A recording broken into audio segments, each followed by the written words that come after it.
Hi, I'm Nafis. I'm Macy. And I'm Simone. Oh my god.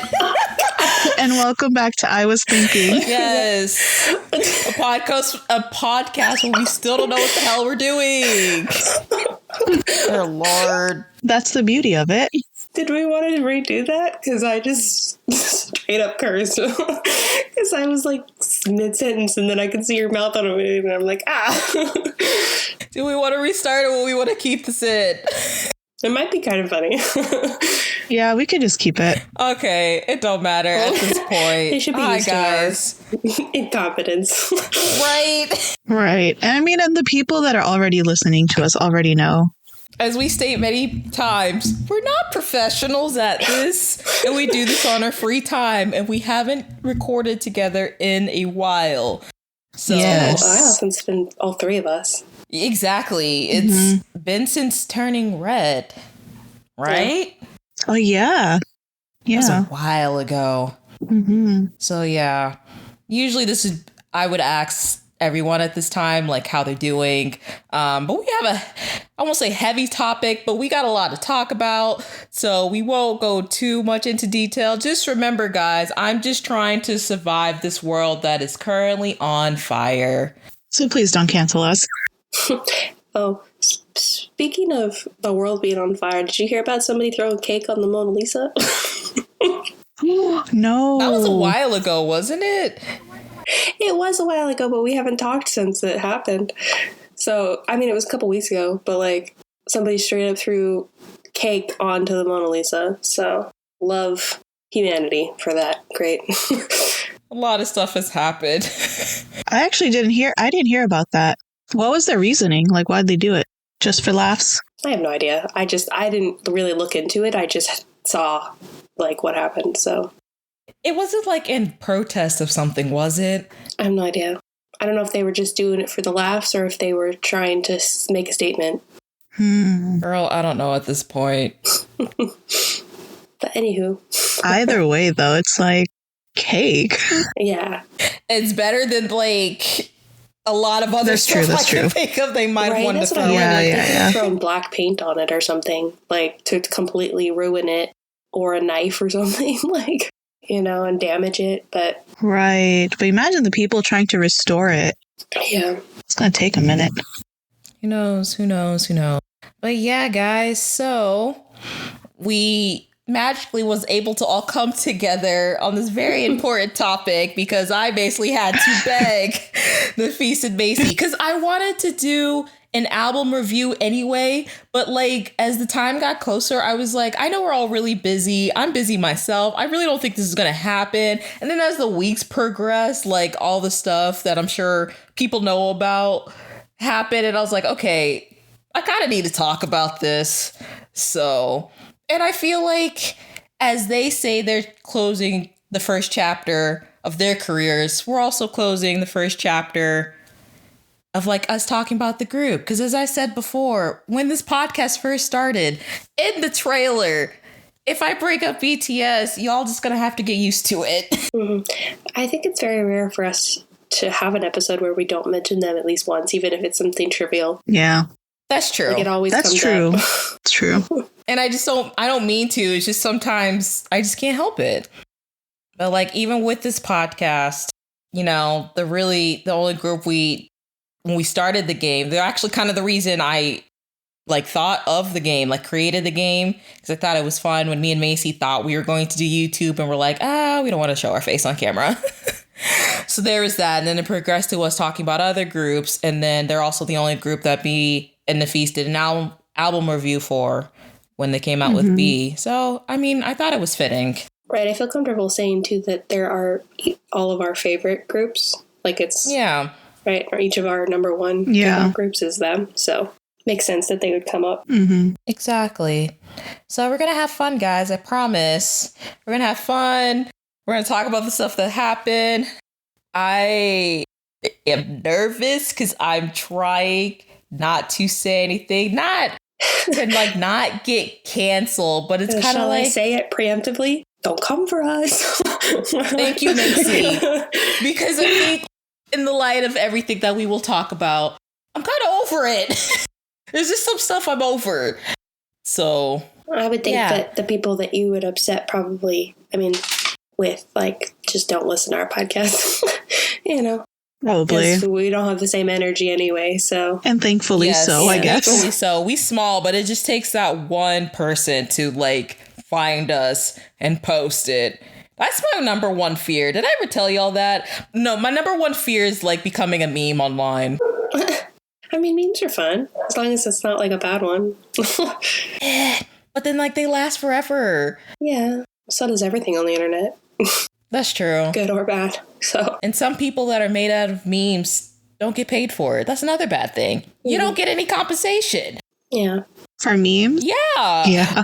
You know how many, like, phrases and stuff have just been started by, like, regular people and they turn into, like, everyday kind of pop culture trends now and they've never seen a dime?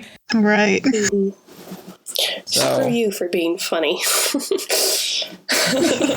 So, yeah. So, we'll get onto it. And then, yeah. So, let's get on to our actual topic, shall we? I'm going to be doing a lot of talking, guys. I know we do a podcast, but, like, we take so many breaks. Sometimes I forget, like, dang, I do not talk like this normally in person. Yeah, normally. So, I'm like, my mouth's already tired. It's okay. You got this. Thank you. Thank you. So, yes, we will be talking about Proof, which is the anthology album that just came out by BTS celebrating their 9th anniversary. Before we get into the album, I figured I should just talk a little bit about Festa since June is the month that they debut and they always celebrate like the first, I would say 2 weeks really of June for their debut. And then just happened to be around the time they dropped the album, which I'm sure was intentional, especially learning the stuff we know now. It's like at first before when I was oblivious, I'm like, feel like I was going to say so much different stuff. And now the stuff I know now, I'm like, I just see everything so differently. You know, like when you speculate something, but you either choose to ignore it or like it just doesn't catch up. And then like when something's revealed, like when you're watching a really good TV show and then like everything's revealed and you just start looking back, like all the clues were there. And I either just ignored it or I wasn't paying close attention. Hindsight. Right. And you start seeing it, it's like it was right there in your face. Yeah. This whole time. So that's kind of how I've been feeling for the past week. Yeah. That's how I felt too. I think all of us have been like mentally bracing for this for a long time because the longevity of K-pop groups is kind of speculated. So. Yeah, we knew it was coming and I knew it was coming. I was always prepared, but I think it just happened quicker than I thought, or I was expecting it later in the year. So, but anyway, let's talk a little bit about Festa. Then this one was a little different and this should have been my first clue because even when they posted like the little schedule of like what they're going to do each day, I kind of said to myself, I was like, I mean, I also thought it was because, like, the album was coming out and, like, you know me, you'll hear in old podcast episodes, I just kept saying, like, oh, they're going to go on tour. They're going to go on tour. So I thought it was, like, maybe they're not holding a concert for Festa that they always did because they're preparing for tour. Oh, how wrong I was. How wrong I was. It's okay. But yes. So mostly, they did what they always do, which, came out with Family Portrait. This was one of the things I was going to be like, should I say it? Should I not say it?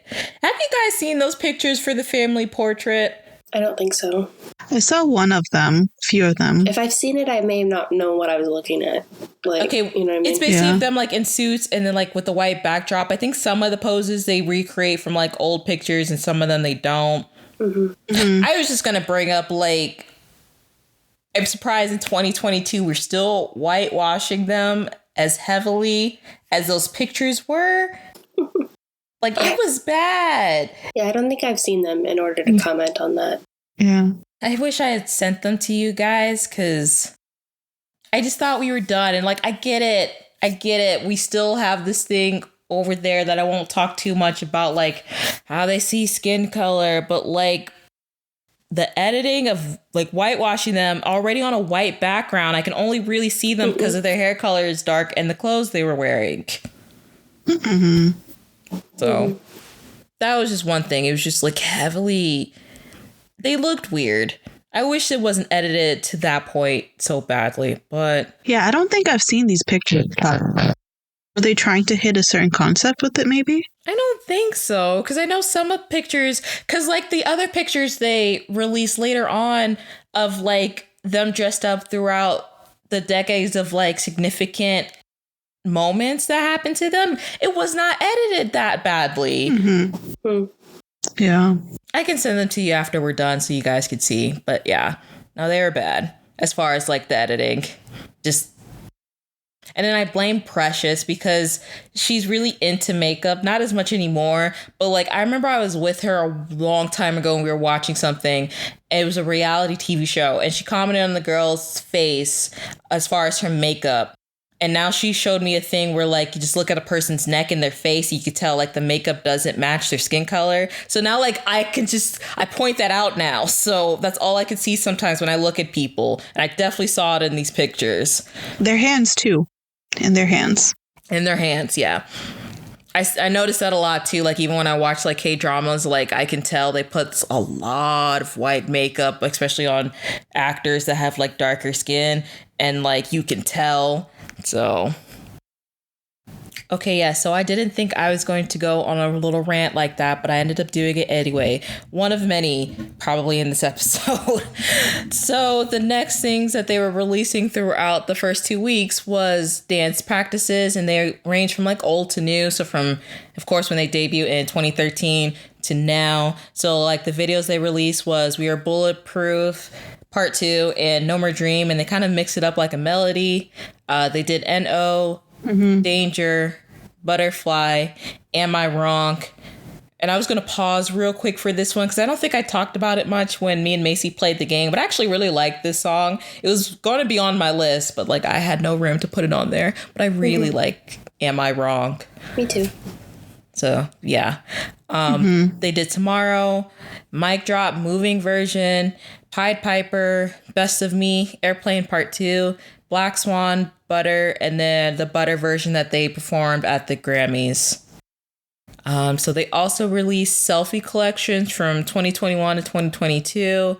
They did something else, and it was in Korean, so I didn't have time to figure out what it was that they released. But there's something else that I'm missing, and also just a song for ARMYs, which was created this time by Jungkook, and he called it My You, which also is like a play on word for Korean word, and I cannot remember what it is.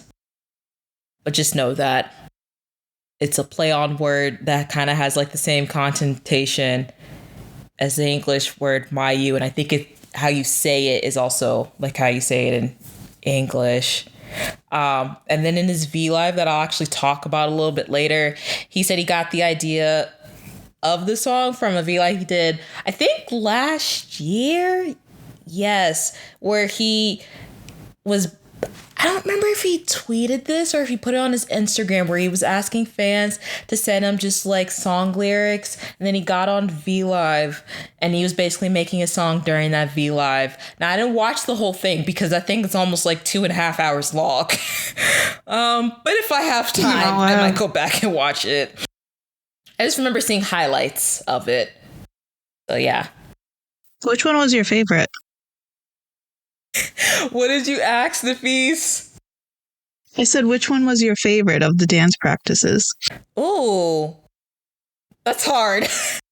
Oh, I wish you didn't ask me that. Okay, so I never saw the live like performances that they did for Am I Wrong? So I like that. And I know there's like some type of messages with the dance as well as the song. So I thought that one was cute. I enjoyed Butterfly because I didn't know there was a dance for Butterfly. So that one was nice. Of course, Black Swan's like one of my favorite songs and dances. So I love Black Swan. That's such a pretty song. And the things I know now that I'll bring up later, it just hits harder now every time I hear it. Yeah. And I really like the Butter, the Grammy version that they did, because I watched the performance for the Grammys. So that was cool. How they're like spies and like going through the lasers. Did you guys watch any of them or no? I watched the Grammy one for Butter, but the other ones I kind of just kept going. What about you, Macy? I don't think I've watched any except for I think I watched the Am I Wrong one, and I think I saw snippets of the Butter one on TikTok. I see a lot of stuff on TikTok, and then I feel like I think that I've watched it, but then I realize that I haven't watched the full thing. Same with me on Twitter. So I've definitely seen a lot of snippets of stuff, but I don't think I've watched the full. I haven't gone to the YouTube channel and watched the full dance practices except for Am I Wrong? Yeah. And then, of course, like I saw the old one, so I've already seen like the We Are Bulletproof, No More Dreaming. Yeah, I've seen those. I know In Danger. So it was just funny. It was just I've seen like how they were doing, reminiscing. So they were so young, so energetic. The We Are Bulletproof and the No More Dream dance practice, they kind of always make me laugh because there's a part, I think it's in No More Dream, you know, when they all lift up their shirts. I can't get over that. I remember I turned it on because I wanted to learn the dance, and I saw that part and I had to stop because I kept laughing so much. I was like, oh, you guys were so young. Trying to be so tough. Right. Memories, adorable. I love it. And then have you seen or heard of the song that Jungkook put on YouTube? The Army song. It's actually really cute how he does it too, because he like pretends he's like texting you, and then like it goes to like off his Instagram, and he does like little things where like includes the other members and like their actual Instagram handles. So Speaking it's of which, adorable. can we talk about what he did to his Instagram? Listen, I was trying not to talk about it, but as much as I made fun of him for the alphabet, I miss it so much. I'm upset. Like, I miss it. I mean, well, he scared the shit out of everybody by deleting everything.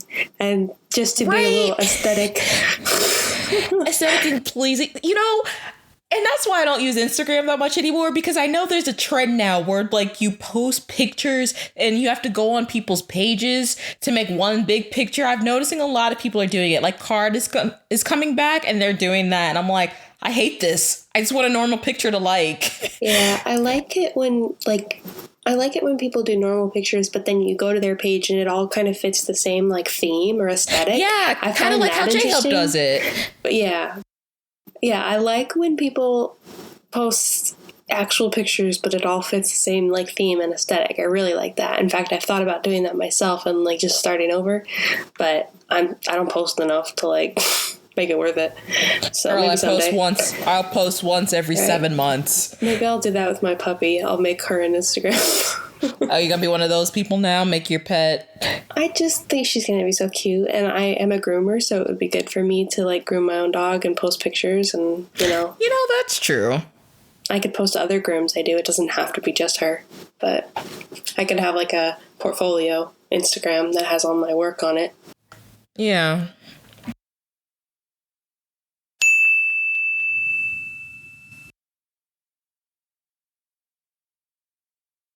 Damn. All right. Okay. Okay, I'm gonna say this on the recording. Okay, guys. Fails of all time. Jeez. Yo, guys, if there's like a huge gap right now, I'm gonna fix it on the editing, but we just went through like major technical difficulties that we've never experienced before. Nafis has entered the black hole. I don't know what happened. So we basically lost Nafis. We can't get her back. She told us to just continue, which like makes me really sad, but she's having some construction right now at her place, so her Wi-Fi is just not working, and we can't get on a call with each other, so we can't hear each other, which means she's gonna try to put some of her thoughts and opinions in a separate recording, and we'll add them in though, so you'll get to hear her thoughts. So I guess the show must go on though, because I really want to talk about this. I was hoping it'd be all three of us, but the internet is so fast. If we wait a couple days, it's not going to be relevant anymore. So yeah.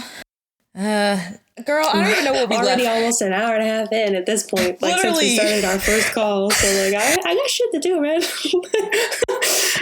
I don't even know where we left off. I don't know where to continue We're talking about this. Jungkook's Instagram. Oh my God. Well, let's go back to like the main topic. Okay. Give me a second to regroup because that was like a challenge. We don't get paid to do this. No, we do not. It's fine. It's fine. You know what? You never know what the future holds. As BTS like to say, the best is yet to come. So anyway, we'll go ahead and just start talking about the album Proof. So it is an anthology album. A lot of the songs that are on there are songs they've already done, except for the demo. So we're only really going to focus on the 3 new songs. And then the only thing I want to talk about before we get into the actual album is just the Proof live that they did that came out 3 days after. Yeah, on the 13th. Did you watch that, Macy, or no? No, I think I was working, so I didn't get to watch it live, and I don't know if it's... I'm assuming that I can still watch it, but I haven't had a chance to. Yeah, you can still go back on YouTube and watch it. It's only like 25 minutes long. I saw it, and I was going to set a reminder, but then I was working, so... Yeah, that's okay. But basically, it looks like this is something they filmed when they were here in Vegas. Well, not here. I don't live in Vegas, but I just meant like here in the States. The United States. Yes. Because I know they came earlier before the actual concerts happened to do some stuff. So I think that, and I also think the music video yet to come, they filmed here. Because I don't know any desert-like areas like that in Korea. I could be wrong, but that looks like that was something filmed in Vegas. It would make more sense. But during that, they only performed 3 songs. So when it first came on, they performed Born Singer, the title track Yet to Come, and For Youth. We did not get a performance of Run BTS, sadly. And then they were teasing before that there was going to be a special guest. So the special guest ended up being Anderson .Paak, which also makes me think this was filmed in Vegas because him and Bruno are doing like a residency there for Silk Sonic. And he played the drums for them for during Yet to Come. And then I just also wanted to shout out the band and the backup singers because they were doing their thing, helping the whole performance be magical. So they all looked great. BTS looked great. The band looked great. The backup singers looked great. And they all did an amazing job. So yeah. Okay, so let's start with the comeback we were all waiting for, Proof, which was released on June 10th, 2022. The title track is Yet to Come, The Most Beautiful Moment. And I did something different with this one. I just wrote down like the producers, and I'm assuming the names in the parentheses are people that helped write it. So my little disclaimer, if I mess up any of these names, I'm sorry, y'all. I'm trying. And yeah, just in case I mispronounce or butcher any of these names. So Yet to Come was produced by P-Dog. And in parentheses, which I'm assuming are the people that helped write it, are P-Dog, RM. Max is listed on here, and I don't know if this is the Max that I know of or a different Max. I think this is the American Max that we know of. I didn't know he took part in this. But his name's on there. Again, unless this is a different Max that I don't know about, but I don't think so. Dan Gleiser, Suga, and J-Hope.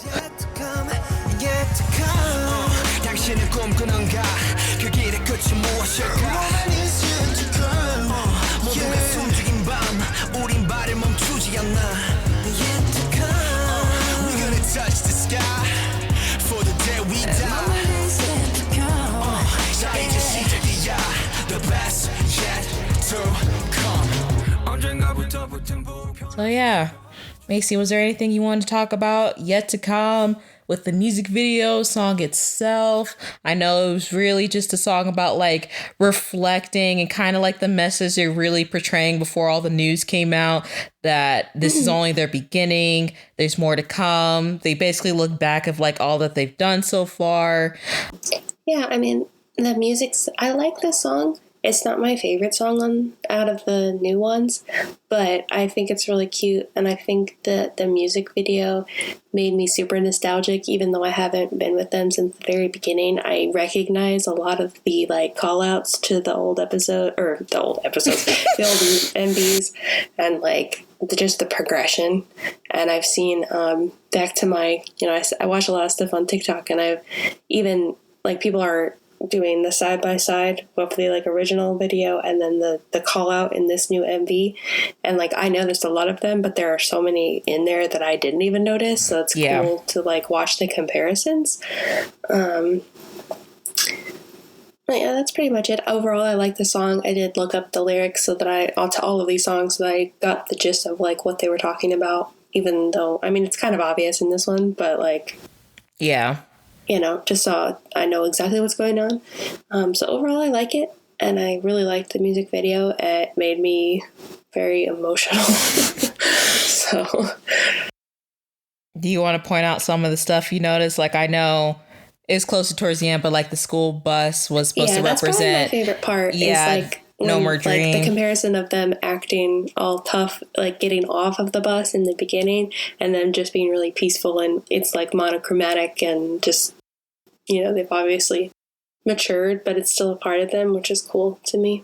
Yeah, and then like the way they were running, I think that's a scene from Run or I Need You. I could tell it was from The Most Beautiful Moment in Life era, but I cannot remember which one. I know there's a couple shout outs to like Blood, Sweat, and Tears with like the statue, even though it was made out of sand, but it's supposed to represent the statue there. I think someone said something about the flower that V stands next to is also Blood, Sweat, and Tears. I know the swing in the back, or I don't know what that structure really is. I just know, is it supposed to be a swing set behind Jungkook? And where it says you never the, like carnival ride. That is it like a carousel type thing? I don't remember. Or those rides that have like you sit in the swings and they go in a circle. I don't know what those are called. That's why I keep calling it a swing. But yeah, I think people would know. If you go to your local fair every year, they usually have one of these. God, I have not been to a fair in so long. And they're probably really dangerous, but like they're fun. I used to like those rides. I loved them too. They were one of my favorites, but it's just like chain links hooked to a plastic seat, like 20 feet in the air, swinging you around. Like, that can't be safe. Oh my God. Pretty much. And then, so that, and then like it had what I said about their album, You Never Walk Alone's on there. Of course, RM with the trailer in the back, which every time they had to come back before, they would always refer to that picture. Y'all know what I'm talking about. I'm trying to point out each different one for each member. There's so many. There is a lot. So it's like so many that I can't think of specific ones. Pretty much. And then I think the desert is supposed to represent their hidden song C, because I know they talk about the desert in that song, but I haven't looked up the lyrics for that song in a while, so I cannot break it down. Hopefully this is the part where if Nafise talks about this, I can put in what she thought about it. So, man, it's just, y'all gonna have to bear with me. This is not going according to plan. No, it is not. But it's okay. We're gonna keep pushing through. I have the lyrics pulled up, and I was trying to pull out one. I might not be able to find it, because there was a verse where I think Yugi was talking about how, like, I guess this really reflects, especially with the news, like they just really wanted to make music, because he brings up like basically their fame and how like it's a lot, and it changed them in some ways, but just not really. I think it changed them in like ways of trying to handle it, but just like not their love for the music, you know? I mean, that's ultimately what they've always been about. And part of the reason I like them so much is that they're really humble people. And like they're just doing this to make music because it's what they love, and they just happen to be put on this grand pedestal. So it's difficult to deal with sometimes because they're just like a group of guys that really like to make music. So yeah, I think that's kind of what they're getting at. Yeah. I see that. So yeah, guys, yet to come. And I will agree with you on this one. I won't say like it's not my favorite, but like out of the three, it's just not my, yeah. Yeah. And I guess I'll talk about it a little bit more towards the end when I bring up the news. So yeah, yet to come. And it's already won, I think, like 3 music show wins. I don't usually talk about the music show wins because I don't really pay attention to them. I just know that it's already winning. Yeah.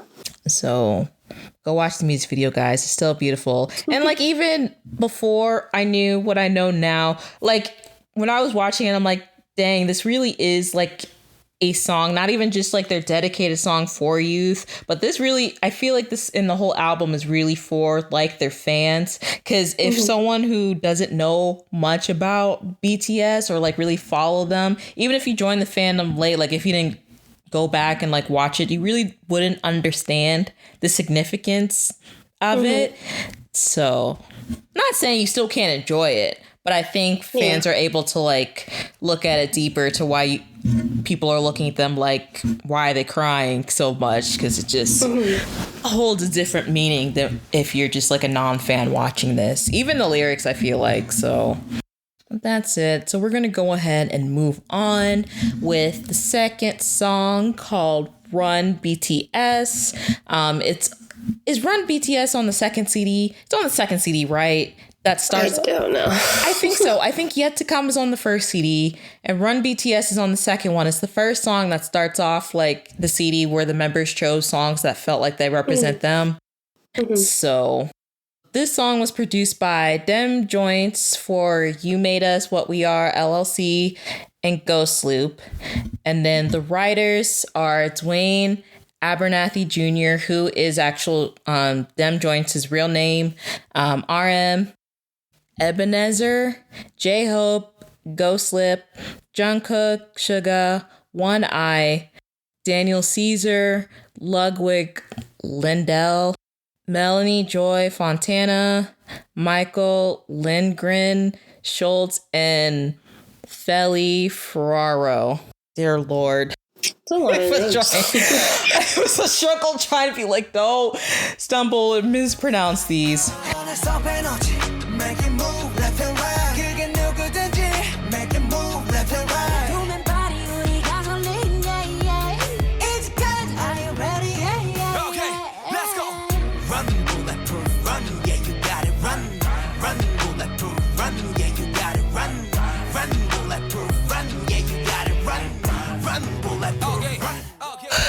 Okay, another controversial thing that I wanted to bring up with this song. So I don't remember if this happened before we did our K-pop highlights or not, but when the track list was released, Macy, before I get into it, do you recognize the name Deem Jointz? Because you listen to other K-pop groups. Vaguely. Okay. But no, I don't know anything about him or what he also has worked on. I've just heard the name. Yeah, so he's actually a really like involved producer. Like he's worked with a lot of artists. If you do just like a quick Google search that I did last night, because I know him through K-pop. I didn't know him about his other work. 3-time nominated. I don't know if he won any Grammys. And it's just some names like Western artists that I'll point out that he's worked with. Eminem, Dr. Dre, Kanye, Rihanna, Janet Jackson. Those are big names that he has helped make songs for. For K-pop, he works a lot with SM, specifically NCT and NCT 127. So if you hear a song, I know it's also in SHINee's newer song, Don't Call Me, and that new girl group, NMIX, and a lot of NCTs. If you hear a song start off with the introducing, that's him. So you've heard his work. Yeah, especially us, because we're, we listen to other groups. What they call us on the internet, multis. I'm doing air quotes for people who can't see me. So when people who know him, and I tweeted this on our podcast Twitter account, because I was like, out of all the things I have seen being involved in K-pop, this is the dumbest thing I've ever seen, because people were getting mad that he was involved in this song before we even heard the song because they know he's associated with NCT and these weird fandom wars that I still don't understand. I'm really getting tired of and like over with. And like, I know people were getting mad at him because he quoted someone who was like, I forgot what the tweet said, but he like basically clapped back. And I know some people were like, why are you clapping back in an account that was just made today? I'm like, you really think someone who's being attacked for no goddamn reason is going to take time, look in their account, be like, oh, this must be a troll. They just made it today. Like, no, I'm going to answer you back. Like, it was so stupid. I'm sorry, but like well, first of all, regardless of who he's worked with before, he is, I'm assuming, a producer. Yes. Or a writer. Both. So like he has no claim to one specific group. He's worked with all these other artists, including NCT, so now it's a problem that he's working with another K-pop group. Well, specifically BTS. I know like I was seeing some tweets where they're like, they better not hear, like, you know how I just did his producer tag a while ago, like hear that on the song. And now that the song's released, now this is one of the most like talked about songs I've seen. Yeah. And I'm like, okay. I mean, obviously he's good. If you like him doing other songs, why wouldn't you want to spread that talent elsewhere? Because I just thought it was so dumb. I'm never going to understand that. So I'm not either. I just thought it was dumb.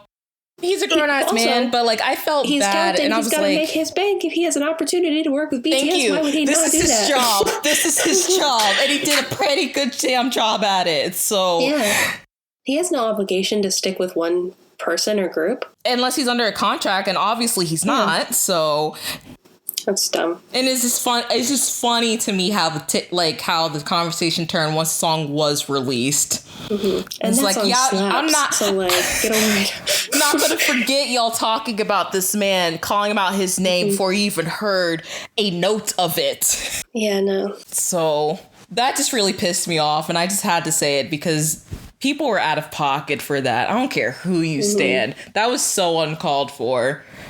Yeah.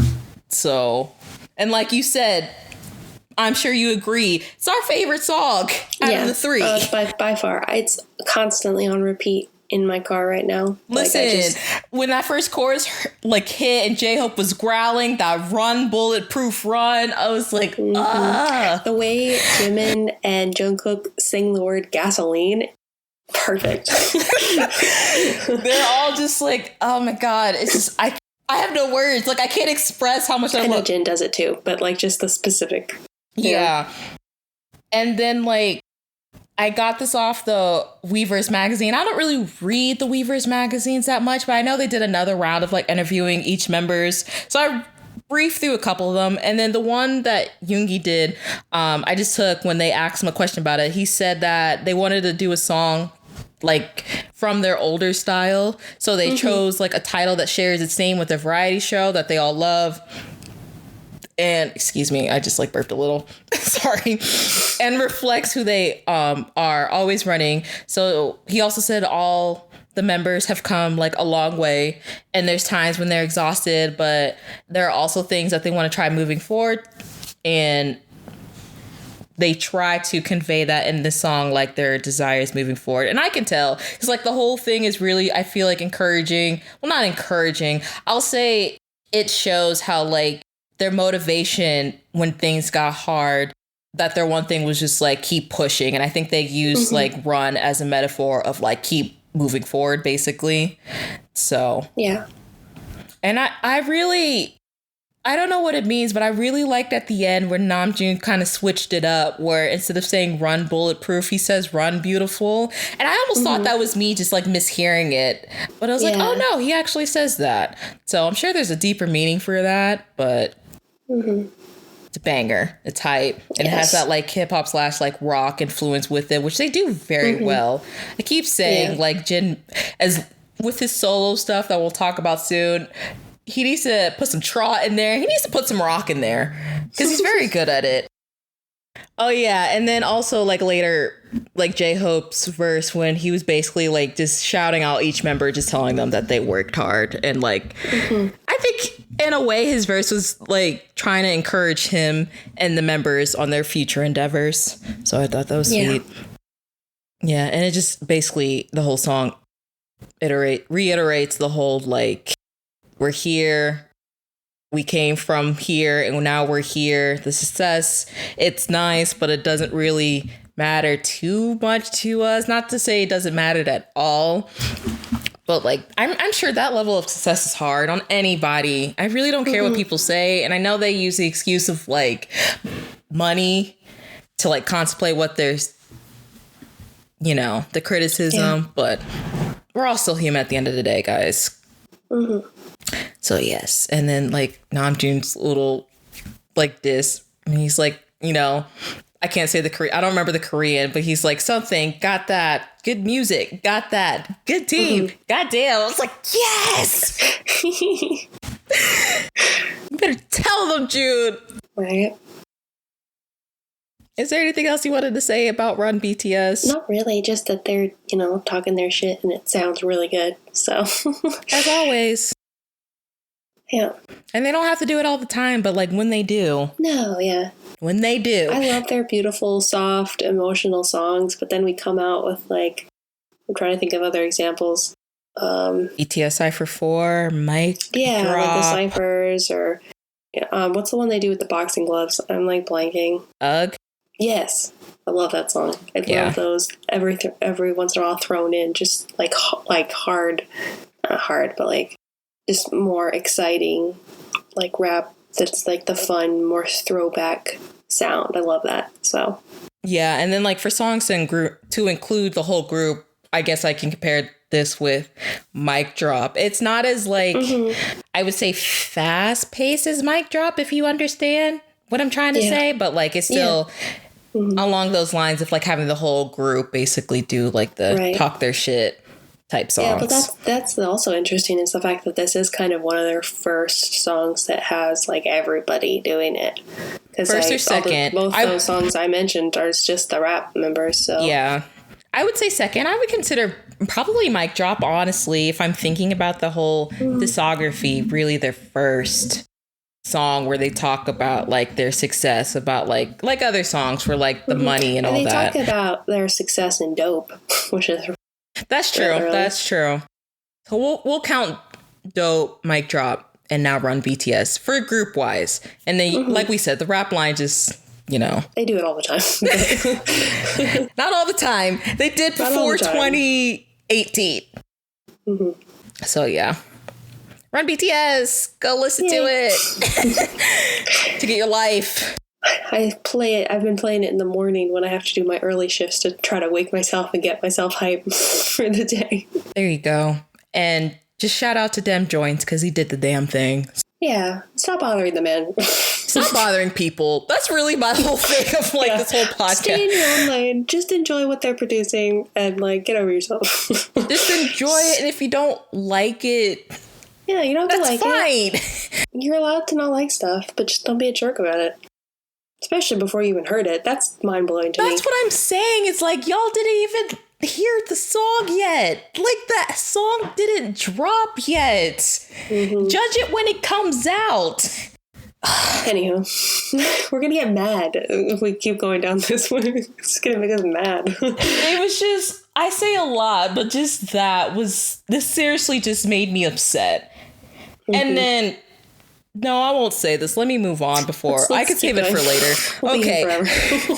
So let's move on to the last song, which is the fan song that's on CD3, but it's also available on digital, which is called For Youth. And it is produced by, I already know I'm going to mispronounce this name because there is an accent over the E, so I don't know how to pronounce it. Is Raget? How do you pronounce the E when there's an accent over it? It's more of an O sound. If in French, anyway. I don't know. Like E turns into more of an O. So it's like R-O-G, the E with the accent over it, T. Oh gosh, I can't visualize that. I would need to write it down. Okay, because I don't know, like I can't read this name and be like where, like if this is French, if this is German, I can't like decipher.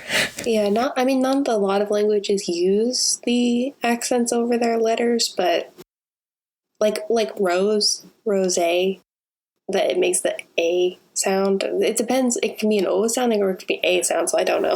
Yeah. It's fine. So I'll say Roged. I already know I'm pronouncing it wrong.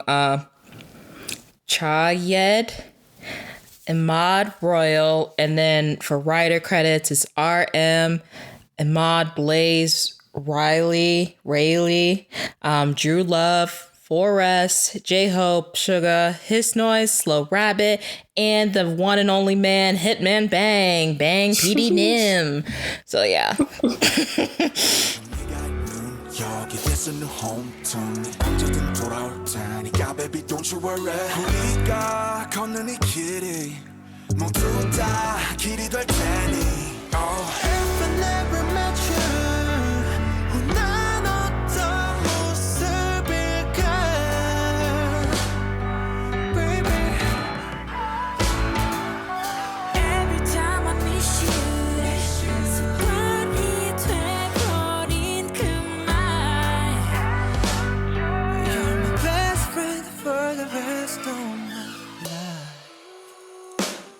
And the song definitely made me a lot more emotional than Yet to Come. Yeah. I think I would, like, if I'm going to rank these, I would put Run BTS first, this one next, and then Yet to Come. As far as, like... I think we have the same order, because I would definitely rank it the same.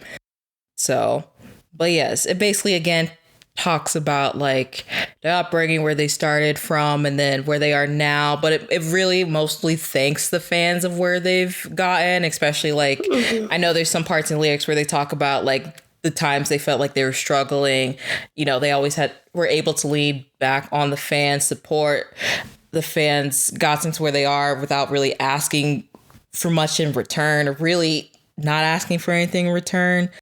So they're just like graceful for that. I know there's one part in like English, I can't remember where Jungkook's talking about you're my best friend for life. And every time I hear him saying that, I'm like, oh, love you too, bestie. Don't make me cry. But yeah, it's basically it. Oh, I'm like skimming through the lyrics, and I see one line that says like, "Together we make us. I'll never forget. You're the flower that bloomed all my spring days." Ugh. I'm not good with emotions and expressing them. We're really not. Yo, can I just like off tangent real quick? Whoever, if they decide in the future they like want to get married, those vows for their partners, right?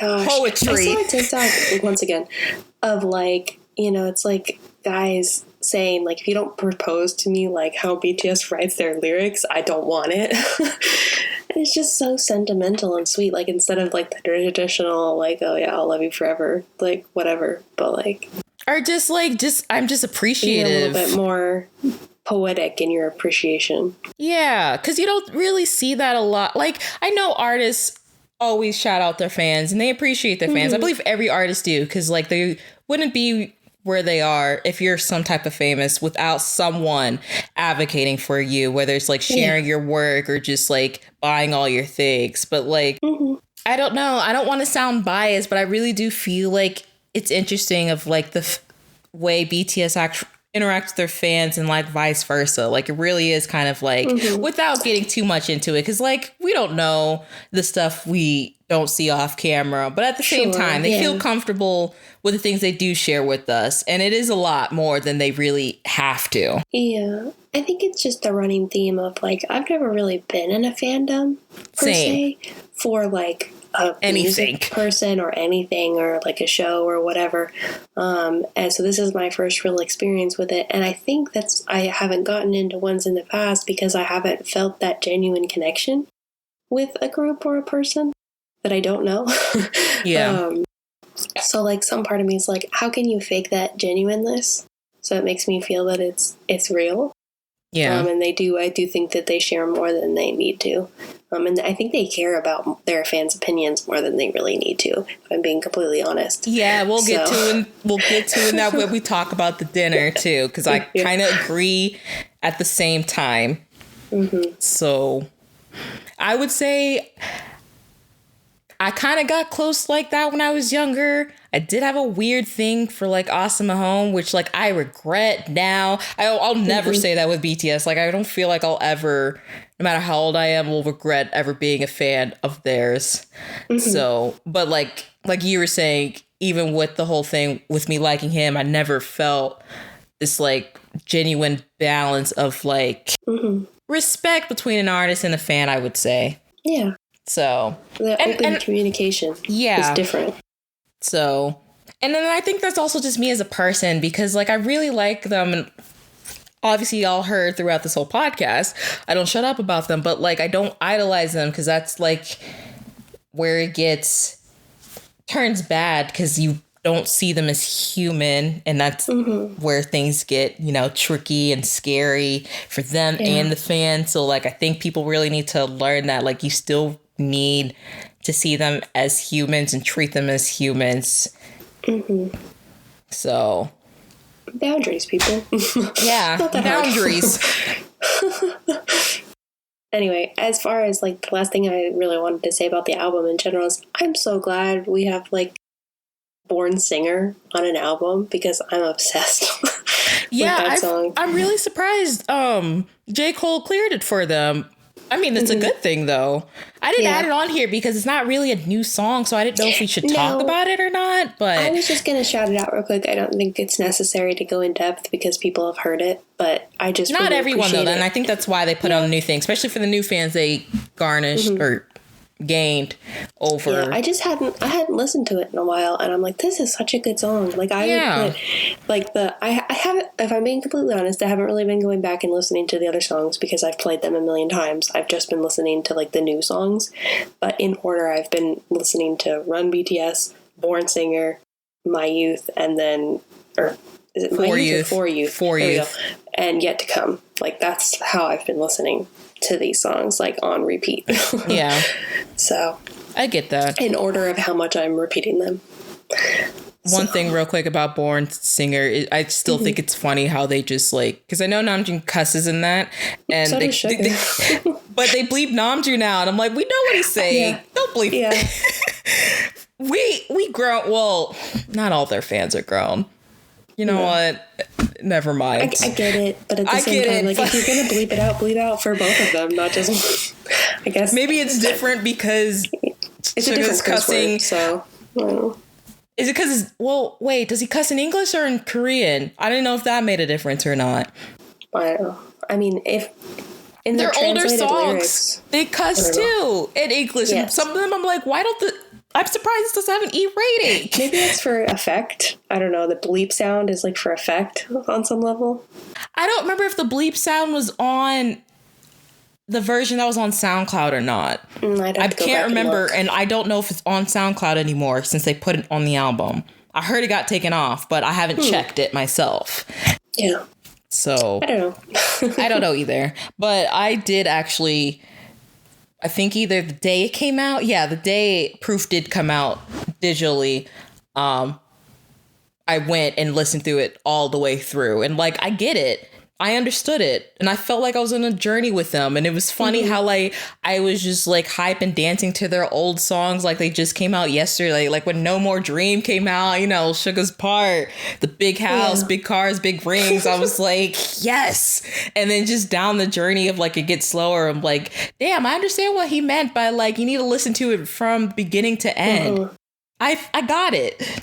Yeah, and even the demos. Like, I'm not saying I won't do it before this, but when we go for our long drive, I'm genuinely looking forward to like actually playing the CDs. And like the album's beautiful, by the way. I love the art. You haven't gotten it yet, or now with the news I'm going to bring up a little bit later, I'll probably end up buying it. So it was expensive. I went through a little bit of an annoying process in order to get it because the only place. Well, I don't have a K-pop store anymore now that I've moved. Like, we can't go there together, obviously. So the only place near me that was selling it was Target. And I heard it was a disaster with Targets the day it came out as far as ordering them. Yeah, no, I didn't. Did you pre-order it or? No, I didn't. Okay. I was just gonna try to go buy it in person. So I went. My app, I have that Target app. It says like if things are in stock or not. So it said it was in stock. So I went. not there. So then I waited a couple of days and I'm like, well, maybe I'll just order it off Amazon. But by the time I went on Amazon, the pricing was weird. Like some of them, they weren't the right price. Like I don't know if people had bought them or trying to resell them, but I was seeing like $77, $100. I'm like, this isn't right. So I went back on. How much is it? Because there's two versions. Okay, and the standard is the bigger one. The bigger one, I guess. Mine says standard, but it's the 3 books and all the CDs in like the big heavy one. So. Yeah, that's right. Because I said the same thing. I was confused because I don't remember what the smaller one is called. And I'm like, is it usually standard, the smaller one? Yeah, you would think so. But it's that fine. one they had, it's just straight up the CDs, and I believe it's around $20. But anyway. Okay, yes, I'm on Weverse right now. The 2 version is the standard edition, which is the bigger one, and then the compact edition, which is just the CDs. So on Weverse, not including the $80 shipping, it's $20.90, and then the standard is about like $65, so around like $80. Right. I said 65 and 20. Yeah. So anyway, I went on Target's app to order it because I could get it in a couple of days, and I had free shipping and whatever. So I ordered it, but then we happened to be going to Target like a couple hours later, even though on the app it said they were out of stock, and they had 2 copies of it. So I canceled my order real quick, and I bought it right there and then because I wasn't gonna wait. So.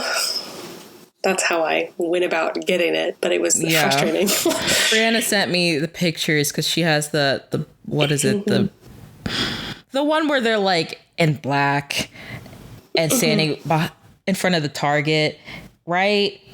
The shooting target. That's what you haven't opened it yet, have you? I have opened it, but I have not looked through it completely yet because I just got it yesterday. So I opened it. I looked at the photo cards. I skimmed through the books, but I haven't looked at each individual page yet. So okay, yeah, they look nice. I mean, I'm more than likely probably going to buy it. So there's like they gave you like all little photo cards of each member, and then they give you one bigger one. I got Jimin as my bigger one. See, that's nice. I didn't know they were going to do that because I think I said something in our K-pop highlight episode where I wish it was going to be like B, where they give you all 7 of them, and I guess they did. So that's nice. Yeah. And then you get like an extra one. I'm assuming that's the one that changes. Yeah. So, which is fine. I'd rather have that because I don't want to be. I know it increases for sales, but hunting for each one, I'm like, can I just have all 7? This album is too expensive to be hunting people. And if anybody does it, spend your money how you want to, but I cannot go album hunting with this one. $20 is one thing, but $65. And the way our economy is going right now, we can't. Do you know how much it takes to fill up my car?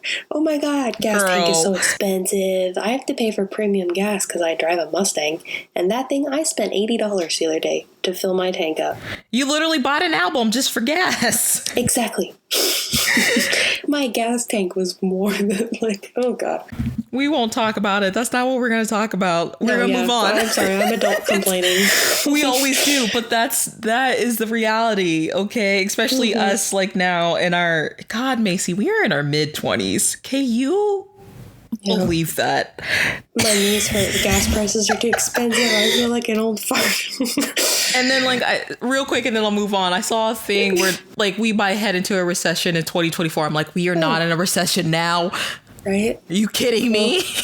They want us to go through more hardship? Like, oh God. Can we chill out for a minute? No, apparently we can't.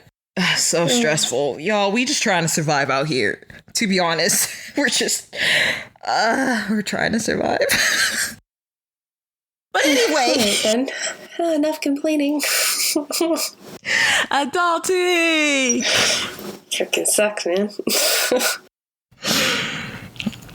Okay, so let's get on to the dinner. Okay. I think we might have different outlooks on this, and I think I have a pretty positive one. So if you want to go first. So I have both. I took a lot of pre-notes. So I am going to talk about, because I took some notes of like at the beginning when they're all just like talking and stuff. Mm-hmm. I think the way I'm projecting, it's coming off like it's a negative thing, but I don't see it either. So I understand how you were saying you see it more in a positive life, and I do as well. So I'll talk about it more when we get into it. But yeah. Can we talk about how like cute Obi is when he drinks though? They kept having to bleep out his yawning. I was actually gone through it. He didn't even really talk that much. He's just enjoying himself. And Jin made fun of him for that too. That's actually one of my bullet points. So before we start, like the whole mishaps with the articles, we are going off the English translation, guys. Just to let you know, we're not fluent in Korean. I am very behind on my studies, so we're just going off what the translations they gave us. So obviously it's a dinner, so they're gonna like casually, they're eating, talking, which I still don't like personally. I don't like watching people eat, but it's whatever, because I don't watch like those mukbangs or whatever. It's just less invasive. They're not really having us like watching them chew and whatnot. Exactly. I don't like food sounds. That's what I don't like. I don't mind watching other people eat. It's just the sounds of people eating I don't like. Yeah, but like we start off with them just having casual conversation. Yoongi starts talking about how busy they are. And this is what you were talking about, Macy, because Hobie actually brings up the memes from the 2018 Festa dinner of like, you know, you would see those videos where he's all excited, he's drinking through the straw, and then like, and then he just gets quiet, red face, and he just like, I just want to take a nap. Yeah. I want to lay down. My head is spinning. I want to be around, like. Because I'm actually the total opposite. I don't drink a lot. I'm actually really not a drinker. I don't like the taste of alcohol. And it always surprises people when I say that. I'm like, I'm not going to force myself, guys. Sorry. But what I do, and I like the fruity ones because you can barely taste it. I do notice I start talking more. Like when I feel it, I could feel myself getting like bubbly, and I could, I can tell I talk more. I have never once in my life been even slightly tipsy. So I have no idea what kind of... Did you not get tipsy off the soju we had at my birthday? I had like half a shot of that, so no. Oh, girl, could you not tell I was a little... I think I was buzzed. I wasn't tipsy. I think you were having fun, but... I mean, I was having fun. I was having more fun. I did not drink nearly enough of that to be tipsy, so I have no idea. Yeah, no, I've never gotten like drunk before, and I know... like my roommates from college tried. I didn't even get to the fun part. I had 3 shots and like I was knocked out on my bed. Like my head was spinning. I'm like, I'm going to go to bed. And I went to bed. So I don't think I'm capable of getting drunk. I have casually started. I like mixing like soju with Sprite. That is like the only drink that I will drink. And I think that I've drank at least 3 shots, but I don't feel anything. So maybe my tolerance is high. You might just have a high tolerance. So yeah, but I've never felt tipsy. I've never felt drunk, so I don't know. Yeah, but interesting. Not that it matters. No, we don't need to. It's not all that scrapped up to be people, honestly. So, and then basically another thing in the same bulletin point, it's like where I kind of wanted to like, Jen, come on, what are you doing? Is when he talked about having a week off and he played video games for 20 hours and only ate 2 meals in those 4 days he was off. I was like, Jen, let him live. He's living out his I want you to live a healthy life. Okay? Listen, play all the video games you want, but eat and go to sleep. Please. I would think that he doesn't do that all the time. He just did it one time for fun. And listen, I'm no saint either. There's been times where if I'm just like not in the mood, I won't eat too. I'll maybe have like 1 or 2 meals. But come on, bro. In the 4 days, I had to get on him a little bit because like I kind of had to pause it. I'm like, don't make me fly there to force feed you. He's such a foodie too. That surprises me that he would go that long. But just I want to know what game he's playing. How immersive is the game? I think a variety of like just those online games. I'm not a gamer, so I really don't know. I know he talks about this one game called Maple Story a lot. I don't know if that's exclusively like a game only in Korea, or if like that's something I can find internationally as well. That's really the only game I know he's talked about. So I don't know what type of game that is either, but it just seems like one of those ones where you just like go online and you can like play with other people. I don't know if he plays games like off of like PlayStation and things like that or like Nintendo Switch. He might. I just don't know. Yeah. So yes, and then there was like a cute part where like they started antagonizing Jimin about his songs, and then like Jungkook got like a little bit upset. He's like, why don't you let me hear any of these songs? I know Namjoon made a joke. He's like, listen, when it comes to Jimin, Hobie's the favorite here, so you're just gonna have to accept that at this point. He lets J-Hope listen to it first. He tells him first. Yeah. So I thought that was cute. He kept saying, I'm so upset. I also noticed, now I don't know if this is just me, but I feel like this is the first time I noticed Yoongi talking a lot. He seems really excited. He's also, I don't know how he breathes or sleeps or does anything with the new schedule he's been doing, sir. You don't need to be talented at everything. I was gonna wait to bring that up later, but yeah. And I how remember, does he have so much energy left? girl, He was even doing the that dance. Like, calm down. was it the alcohol or you actually like this? I heard he is a lot more talkative, like off camera than on camera, which makes sense, especially around the members. But as I think, and I'm trying to think of other videos of like whether it's like the Bon Voyages or like, now I haven't watched a lot of the really old videos from like 2013 to like 16, so I don't know how he was back then either, because I also heard he's changed a lot from there. Like he was more, I guess, forcing the excitement, and then he learned like, oh, I don't need to do this, they're still gonna like me, and he just became himself, which is great.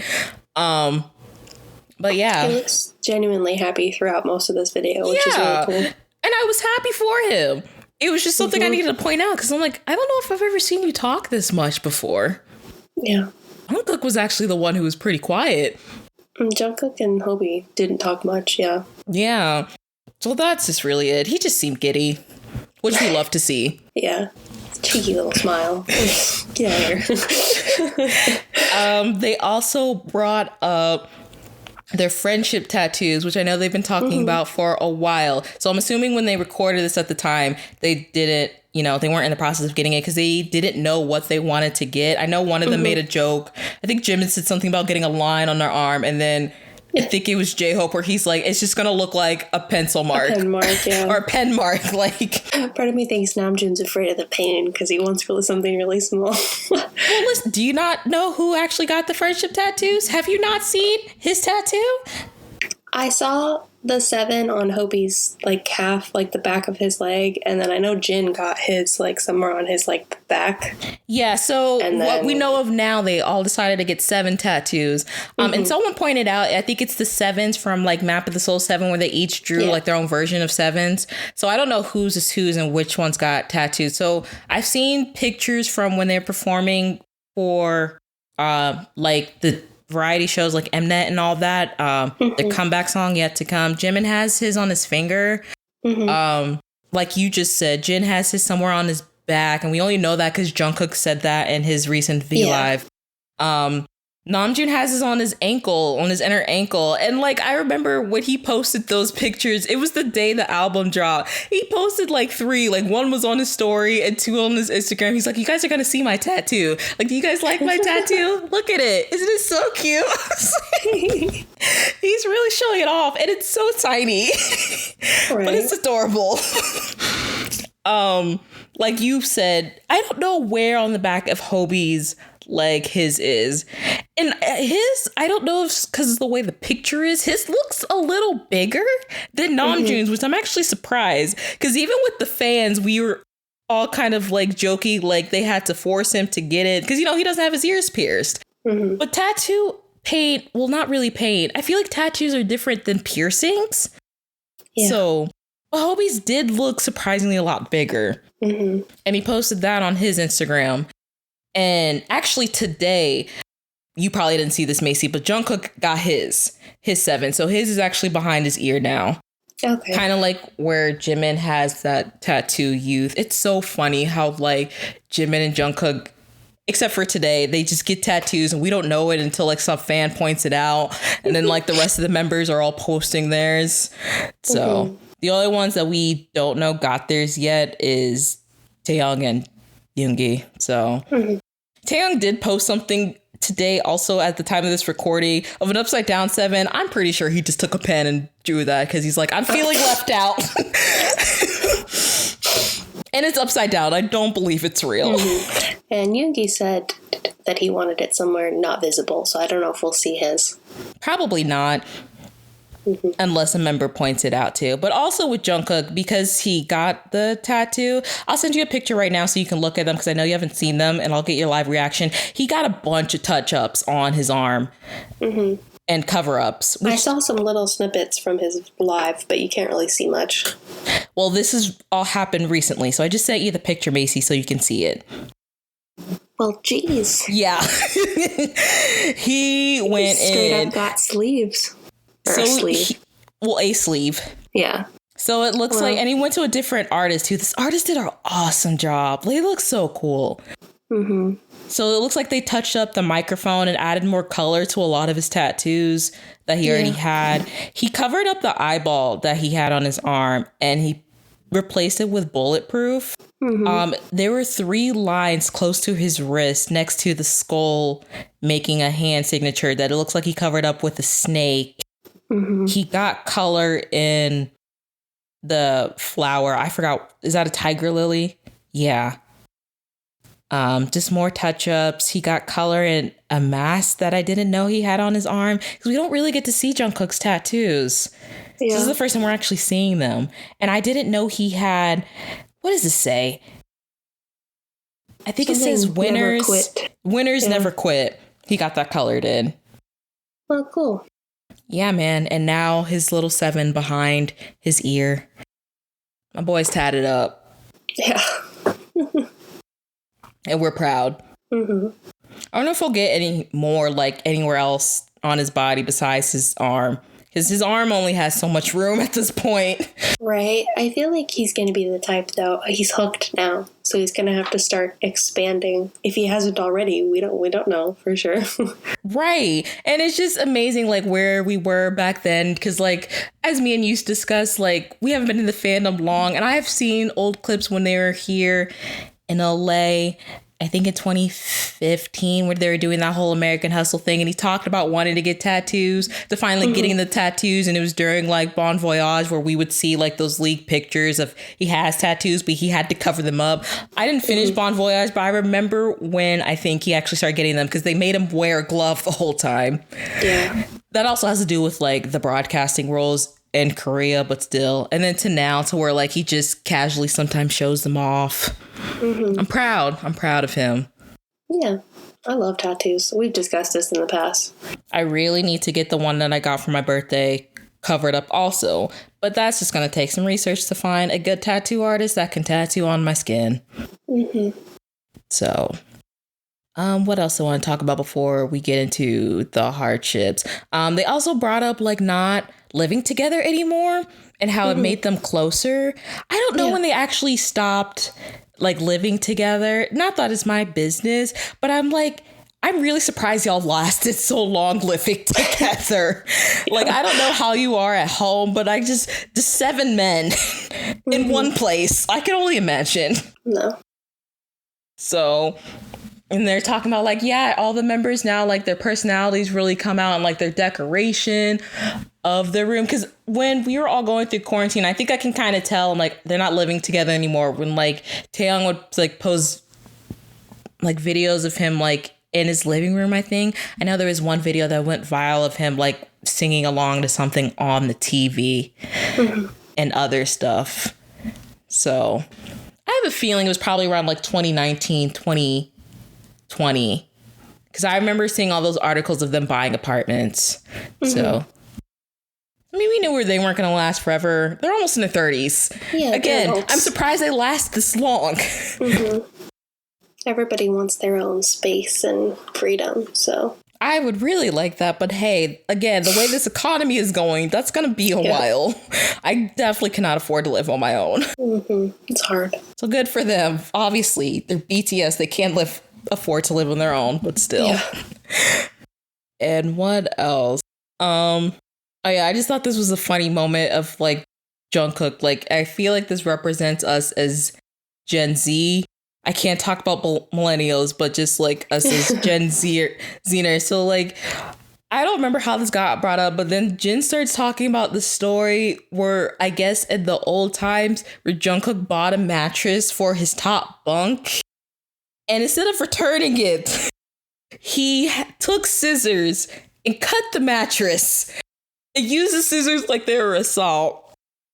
And basically like carved it out so it could fit in the top bunk. That's just chaotic energy, and like I don't want to take something back. Like I hate taking things back. Literally, when Yugi asked him why didn't you return it and get a new one, he said that would have been too much effort. Mm-hmm. And cutting up your mattress little by little with a scissor is not hard work. Okay.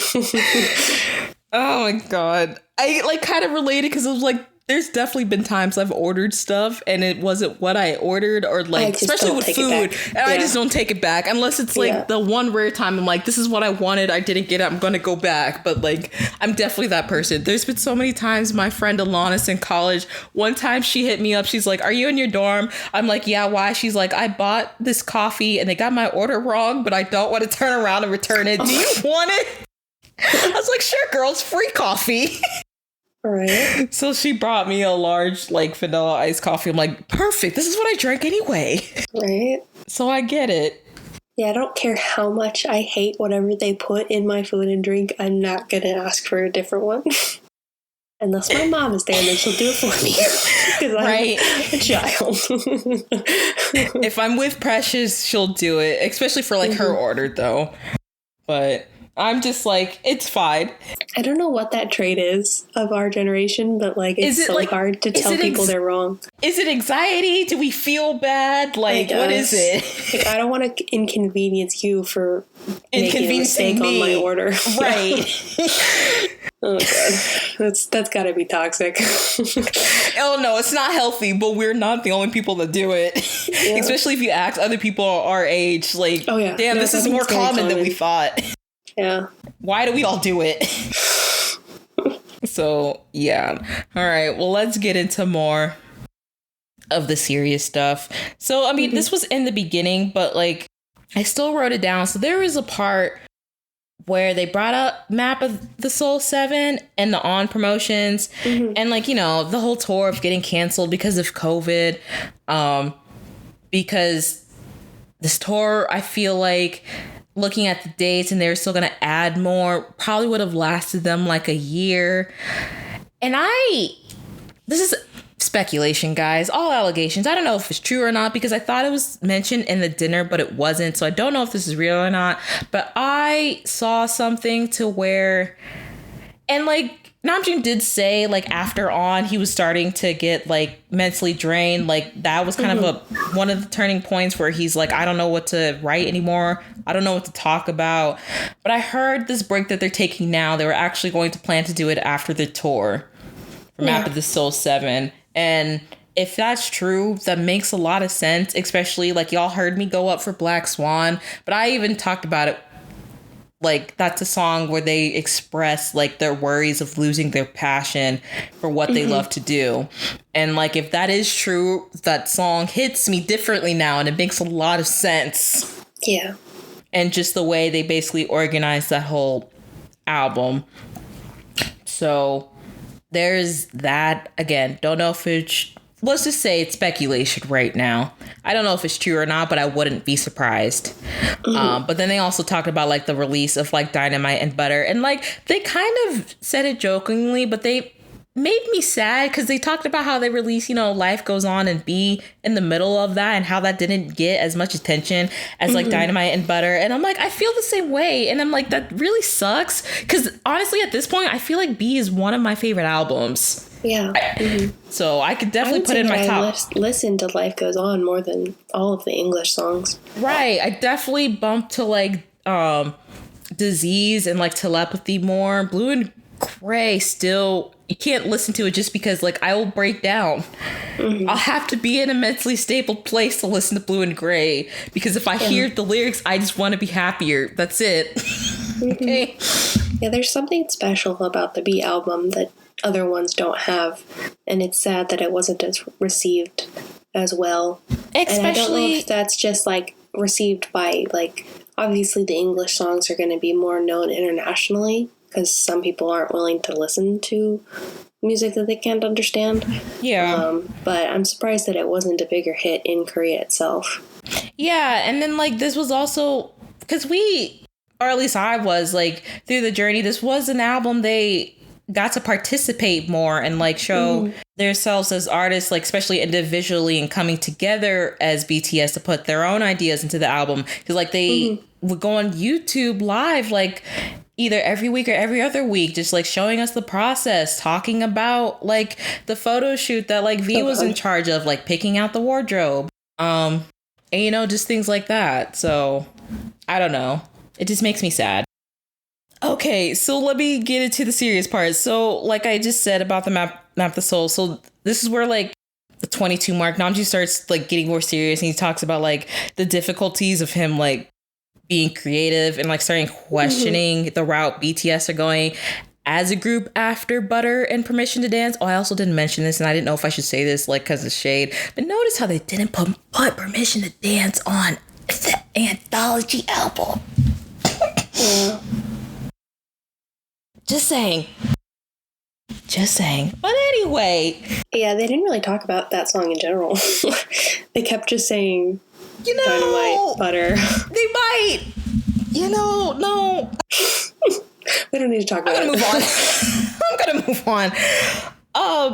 And like I said earlier, he expresses more that he started like questioning this during On. And it got worse after Butter. Because like he basically just said like, he's running out of stories to tell. Like he just doesn't know what to say anymore. And then I've seen this quote floating around. So like he does kind of take a jab at the K-pop and idol system, which I don't blame him for. I know because he's Namjoon from BTS. Even if you're a K-pop fan, like people might take this the wrong way, but like what he said isn't wrong. So he says like the problem with the K-pop and idol system, they don't give you time to mature. You have to keep producing music and keep doing other stuff. There's no time left for growth. It is not just about music and work. And like, I feel like I've said that before with other groups I like. Like I've said that about ATEEZ. I would consider them my second or third favorite group. And every time they come back, I was like, damn, didn't y'all just have a comeback a month ago? Like, break. It's just, it seems like their main focus in the industry is just production. Like how much can we produce? How quickly can we produce it? So how much can we produce while y'all are still young and able to like dance without your bodies breaking down at this point with the hard choreographies? As much as I like go up for the choreographies and like the music, because it is more like, and I think that's why I gravitated more towards K-pop, because I don't know if I ever expressed this, but like it's kind of like what the American system kind of stopped doing, especially since they stopped producing groups as artists. Like it's not as fun anymore. Like it's still good music. A lot of artists produce like good, meaningful music messages, but just like, you know, sometimes you just want to have a nice, fun song you can dance to. So that's just really my thing. But I understand, like, you're right. Like, and that's why we would always bring up the point when people would call Jin old. I'm like, he's not old. He's just old in the idol system because they put him on a shelf life. I mean, just in general, people, especially on the internet, they'd be like, when you're 30, you're dead. So we're almost in the grave, Macy. Yay. 5 more years. Finally. No, joking.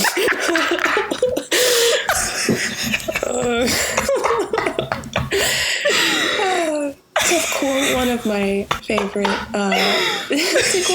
favorite Jenna Marbles lines, life is short, but it's also incredibly and painfully and disgustingly long. Oh my god. We're okay, guys, we promise. Anyway, moving on. Yes. And then they just kept continuing expressing their, like, just how busy they were, especially after Dynamite. And I always said that, like, after Dynamite, they blew up in a way no one expected them to. I'm sure even themselves. So it's only been 2 years. That's still really a short amount of time. So just to be able to handle all that all at once. Like they were already big, but it just got like 10 times. And then just like expressing how he just didn't even feel time to like think or like think about his own schedule and just had to be so focused on everyone in the group and just like trying to figure out with this newfound fame, basically how to push the group anymore. Because if he doesn't know what to talk about, then what does that mean? And then like, and I was also thinking this too. That's why I thought it was weird before I knew what was happening. Like they weren't holding like a Festa. He brought up like all the all the festivals that are happening since COVID restrictions are like being lifted. And he gave the same example I was thinking of Psy. Like I've seen a lot of videos of Psy doing like concerts for like, there's like thousands of people in the audience for that. And he was like, it'd be probably great if we started doing stuff like that. But like, they're just tired. Yeah. So I don't know. The thing that just made me sad is just like, even they said this, but like, I just felt bad that they not just scared, but they just felt like they were letting people down. And I'm really happy Taeyeon kind of like told them like most of the fans would understand, but still, because even with fans, you know, there are going to be those few that are just like, not their expectations being down, but they are going to take it like the wrong way. So yeah, I think that's what made me more sad than the fact that they are taking a little bit of a break, is that they were so afraid to tell people that they were going to take a break. Like, they just kept saying, I hope you understand, I hope you understand. And then, like, we're not complaining about having this great opportunity, but we're just expressing the hardships that we've been going through. And, like, they feel comfortable enough to share that with us. And now they're getting some backlash on being able to share that with us. That's what makes me the most sad. Like, of course I'm sad or whatever about like not being able to go to concerts and whatnot, but like, and not having the group as a whole. But from what they have been saying and how I've taken it as, this is not like, they're still going to be content. Like, they just want to do solo stuff and develop as individual artists in order to come back as a better group with fresh ideas and like a healthier aspect towards it. So like, I think like I've seen a lot of people like really upset. It's like, oh, BTS is done, they're over, it's whatever. I didn't necessarily take it like that, and I don't think that's what they were trying to express. And I think by all means they've been doing this for like 10 years. I would be tired. Yeah. Like, you can only produce so much, so like, this is very minimal what they're asking for. Like, I do not think that it should be taken like this, that they just need to breathe for a minute. Right. It goes to one of the things how me and you were talking about boundaries earlier. That's one of the things where it's kind of like you need to know your boundaries because you don't know them outside of the artistry. And like I said, like I do feel like the relationship they have with their fans is different, but at the same time, like people need to learn to respect that because still at the end of the day, they're human. And like what Namjoon was talking about, like another thing I like them because I feel like you can tell they all really do care about each other. Like, yes, they were a group of like, they didn't know each other at first and kind of just brought together over one thing. But like, you can see they really did develop a relationship with each other, like throughout the whole thing. So if they still want to be like bands like now, like want to be like a Coldplay or like, I don't know. I'm not into that many bands, guys. I'm sorry. But if you just want the longevity, you do need to be able to explore your own individuality as an artist and projects you want to do before coming back as a band. So. Right. And I think that, you know, if any group is going to break out of this like stereotypical K-pop industry, it's going to be them. Like, I think that they can have the longevity, but they need to break out of it first. So I think this is a good opportunity to do so, is like develop as individual artists and then come back as a new group that is not sanctioned by the rules of the industry that they've been in. Even in the K-pop industry, like y'all are seeing, we've pointed it out. Oh, well, I pointed out one time, there's like a new resurrection of like second gen groups coming back together as the group. Yeah. So even in the K-pop industry, you're seeing people that like didn't technically disband, but they went their separate ways and now they're coming back. Like, and even with the guy groups for like the men that are going off into military, it just really depends on the group and the company if they want to continue while their members are going off and doing service as a group or do individual stuff. Like you see Monsta X, they're on a tour right now while Shonu is in the military. Another one is like Super Junior. I can point out Shiny. It's just like EXO's doing it. If you want to keep it in the K-pop world, but like you're saying, they're still in that and they're kind of not. So they kind of have a foot in the K-pop industry and kind of a foot in this like Western, not even just Western, but just like one foot in, one foot out, basically, is what I'm saying. So, like, at the end of the day, BTS is just BTS, and they're, kind of in a unique situation. And I think that they want just as much as we want for it to be a long journey, not a short one. So, in order to do that, you gotta live your life and take breaks, and, like you said, like, live outside of this persona that you've created for yourself, because he like doesn't know who he is anymore because he's been doing this for the majority of his maturing age, so like I get it.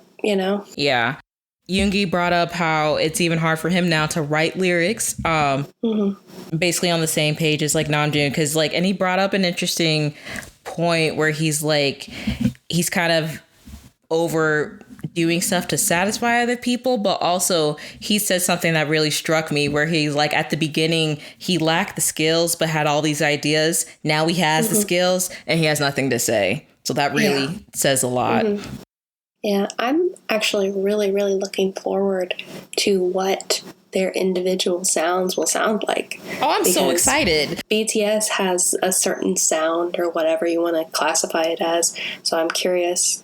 Obviously, we've seen it already in a little bit of their like solo songs. Like they definitely have their own personalities that shine through their solo songs.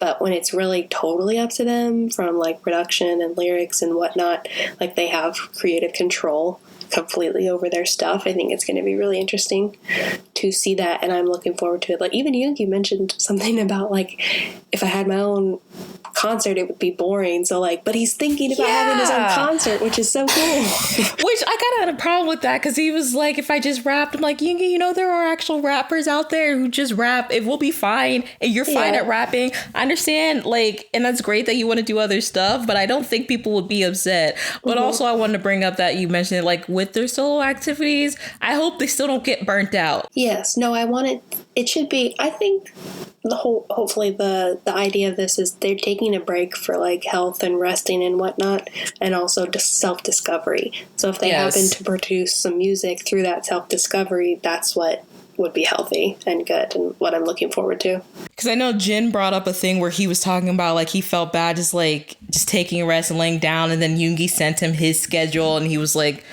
right. But it's okay, Yoongi, you can also take a rest. Even the slight like schedule Namjoon was talking about, I'm like how you said, Macy, when do you have time to breathe? Yeah. Do you sleep? Do you eat? Like, what's going on? I don't think so. I don't think so, but I hope you do. Because like how I mentioned in a highlight thing, and as much stuff as we made fun of Blackpink for being a musical artist and how they don't make much music, I have that more with the company than themselves. They seem to be doing fine and enjoying what they're doing individually. So yeah, I just don't think it's necessary. I hope it turns into a thing like that. Yeah, to be like, oh, this is the end of the world, because like this is going to be a really healthy thing for them. I think they're going to enjoy it. And I think that they love their group so much that there's no way that they wouldn't come back unless they just like, are living their lives and things get beyond what they're expecting. But I think people are like mourning this group that's like disappearing, which that's just not the case. So I won't gonna lie, I did tweet something where like before this, it wasn't really a mourning. I think I expressed more I was exciting for their things than really being sad. So I don't remember all I said, but yeah, initially before I watched the dinner, I was just seeing what people were saying, and I was like, oh crap, like, are we done? Is this it? And that made me a little bit sad. But then once I watched it, I was like, okay, I'm fine. This is, obviously they need this, and we're still going to be seeing them. They're still going to be in my realm of like what I'm looking at and whatnot. And hopefully when they come back, they'll feel refreshed and have a new story and all that fun stuff. So exactly. I just want them to enjoy what they're doing, because like, I feel like he said, I think June said it a couple of times where it's like, I'm sorry for not meeting your expectations. And I'm like, dude, what expectations? Because you've blown through like anything that I think anybody expected from them. Right. You know what I mean? Like, I don't know what you're trying to prove, but you're good. You know, you can take it easy, because like, I certainly don't expect anything more. And like, they've done such a great job with their fandom already. Like, they're probably one of the most well-known musical acts ever. So like, I don't know how you're letting anybody down. And it's sad to me to think that they think that they're letting people down.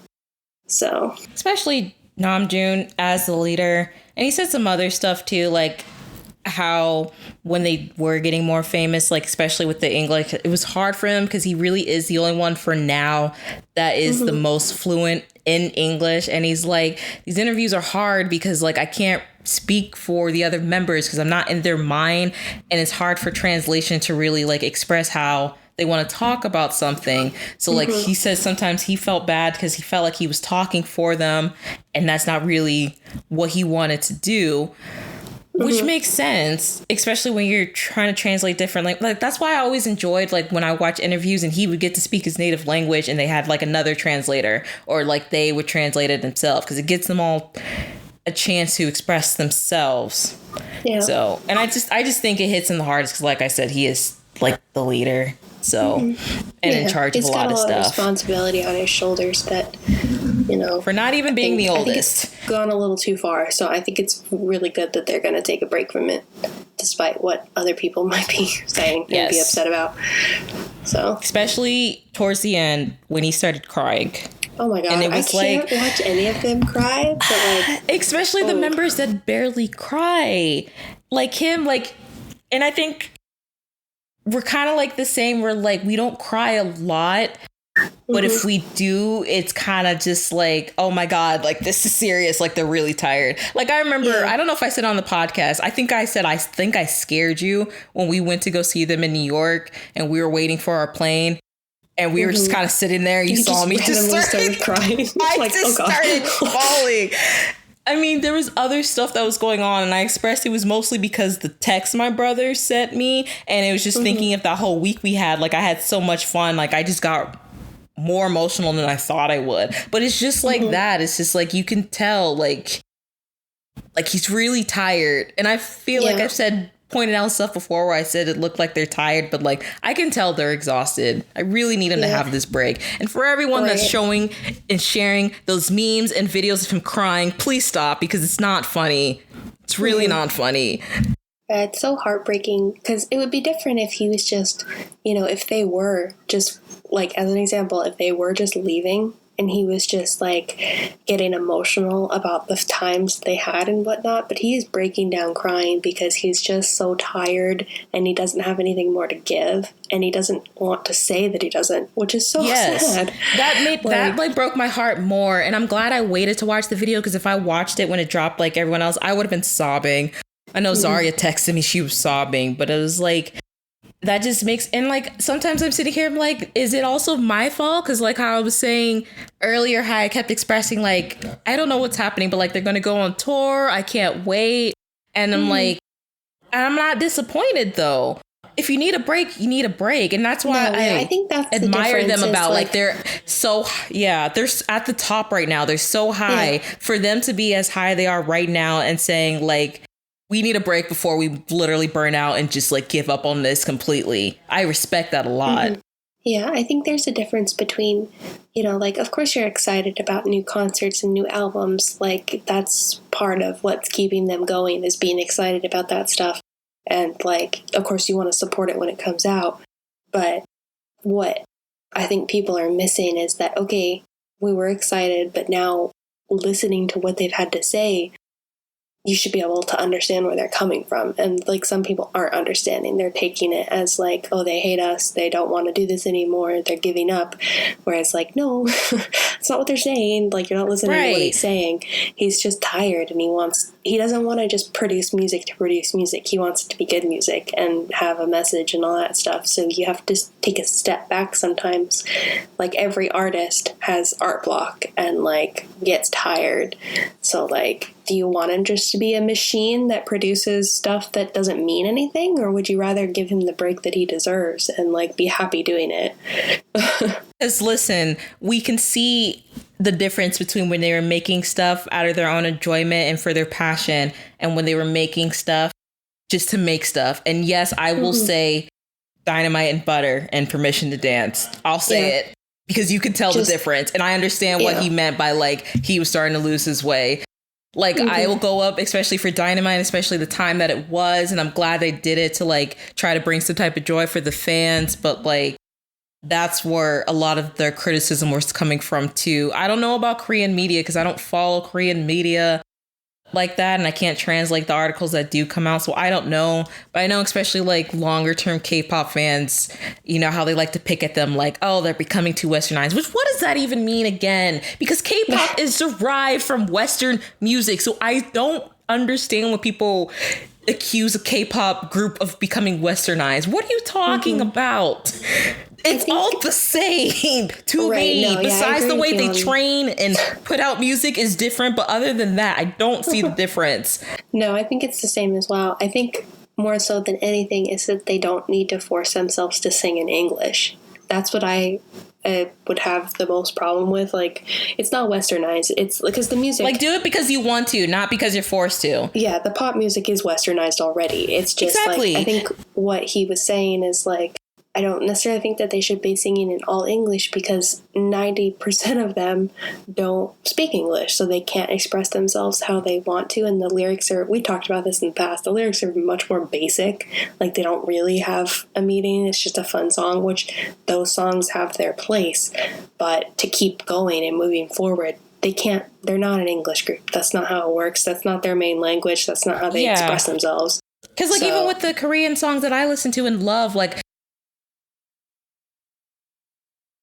and I'm going to shout out all the translators out there that y'all be doing the work and been doing the work for years. Like, seriously, you don't understand. Thank you.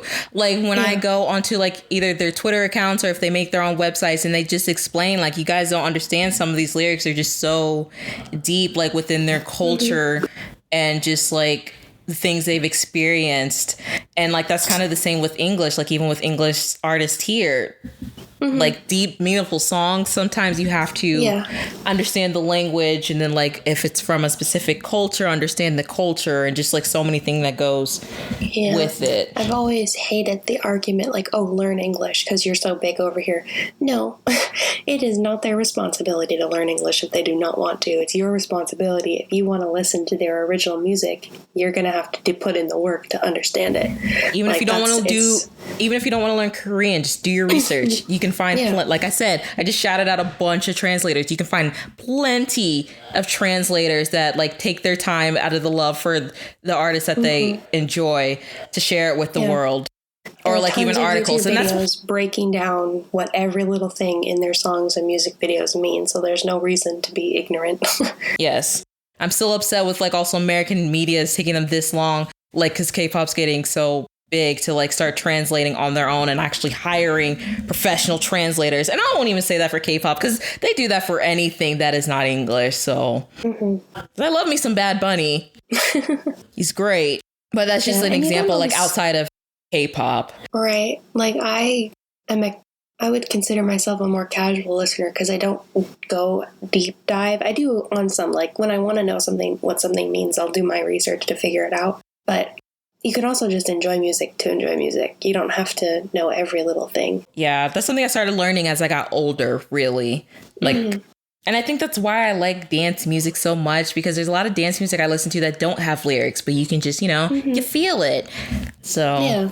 Well, anyway, overall, I have a very positive outlook on why they're doing this, and I think that their reason for doing it is a really good one, and I hope that they can truly enjoy the break and not have people harassing them all the time and like them be worried about it, because I know that they seem a little bit angry and agitated with how it's been received already. I hope it doesn't change anything and they take a good break and they don't regret it and like they can actually enjoy it. So yes, and I will also be another bearer of bad news. I'll be the bad guy today for this episode. I feel like I already am. I'm sure this has to do with enlistment, to be honest. I'm sure enlistment has to do with a little bit of this. And if what I was talking about with the on promotion is true, I don't know if maybe like Jin and possibly Yoongi, because they're not that far apart in age, would have gone earlier. But because I stopped seeing a lot of articles, especially I know they changed like leadership of like trying to get them exams. So I do know they're going to have to go. I don't know for how long. I've said this on so many things. I don't like talking about their politics because I'm not Korean. I don't live in South Korea. I'm not from South Korea. So I don't feel comfortable talking about stuff I don't understand just for a musical group, because there's so much more that goes on outside the music. But anyway, I do feel like that is part of the reason for them doing solo projects, and they decided they wanted to wait until they're all 7 again and do solo projects and try to continue stuff as a group without like 1 or 2 members. And I think that's appropriate. I think that they have every right to do that. And obviously this is a part of culture that we don't really understand, but it's important to them and their country.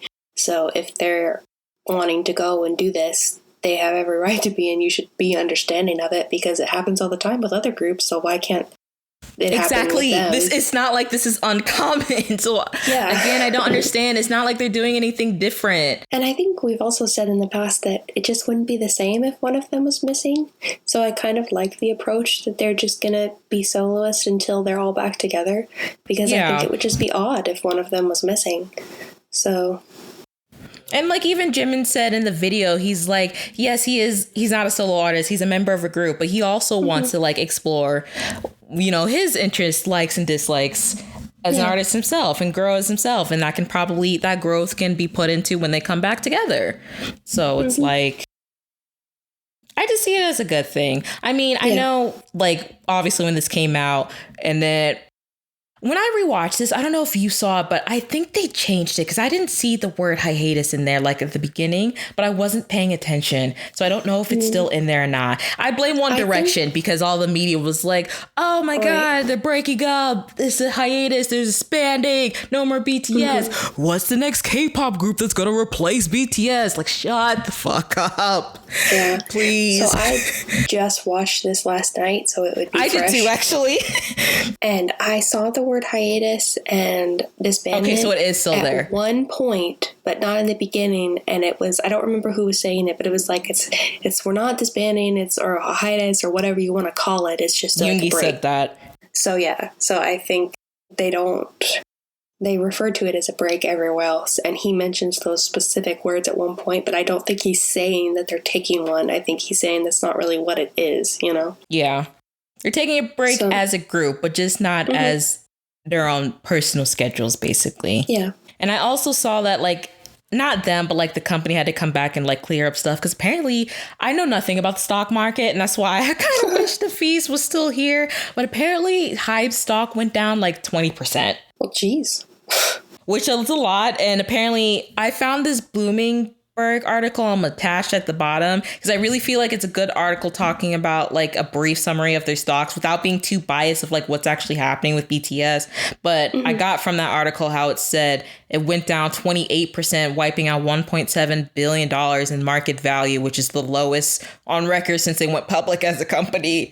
So yeah, and that's another thing. Like I'm proud of them for building Big Hit up and like making sure they didn't go under, but it also makes me angry how much they really depend on them. And I know they bought other companies with like other groups, and they have TXT and now in Hyphen, but it's like with that, like, damn, they still really depend on BTS a lot, and that's not a good thing business wise. No, and it's not BTS's responsibility to hold their company up. It's really not. I don't feel like ever was. No. To be honest, in my opinion. It was important so they can continue doing what they're doing, but at the end of the day... Well, I think, at the end of the day, I don't think it's necessarily something to be worried about either, because I think that we're experiencing a drop because of the shock that was happening. But eventually, when they start... I know June had mentioned something about, like, the mixtapes are going to be made into actual albums. So I'm sure that will combat some of that, which that's so cool. I would love an album dedicated to each member. Another thing that made me think of Alyssmith, because Jim kind of, I don't know if anyone picked it up, but he was kind of saying it like jokingly, where he was like, he just got like some songs in and he predicts he might be the last one to actually release the album. So I was like, is it because you're working on it, or is it because of Alyssmith? Probably both. Probably both. So, because I know some of the other members have been working on, especially like Tay and J-Hope, they've been working on individual stuff for a long time, but they just haven't released it yet because they're really picky. especially Taeyong and Jungkook, because we've heard the stories of them making stuff and deleting stuff. I think Jungkook at one point actually really did have a whole mixtape and he deleted everything. So I think, like, I don't know if Jin has necessarily been doing that. So if he's just probably starting, not, and like if he doesn't want to, he don't have to. Yeah, if he's just starting now, it makes sense for him to be last, combined with if he has to go away for a bit. So yeah, I get it. So yeah, that's basically the whole dinner. I had more points, but I feel like me and Macy really summed up our like opinions the best without me having to do all the bulletin points. So I'm glad.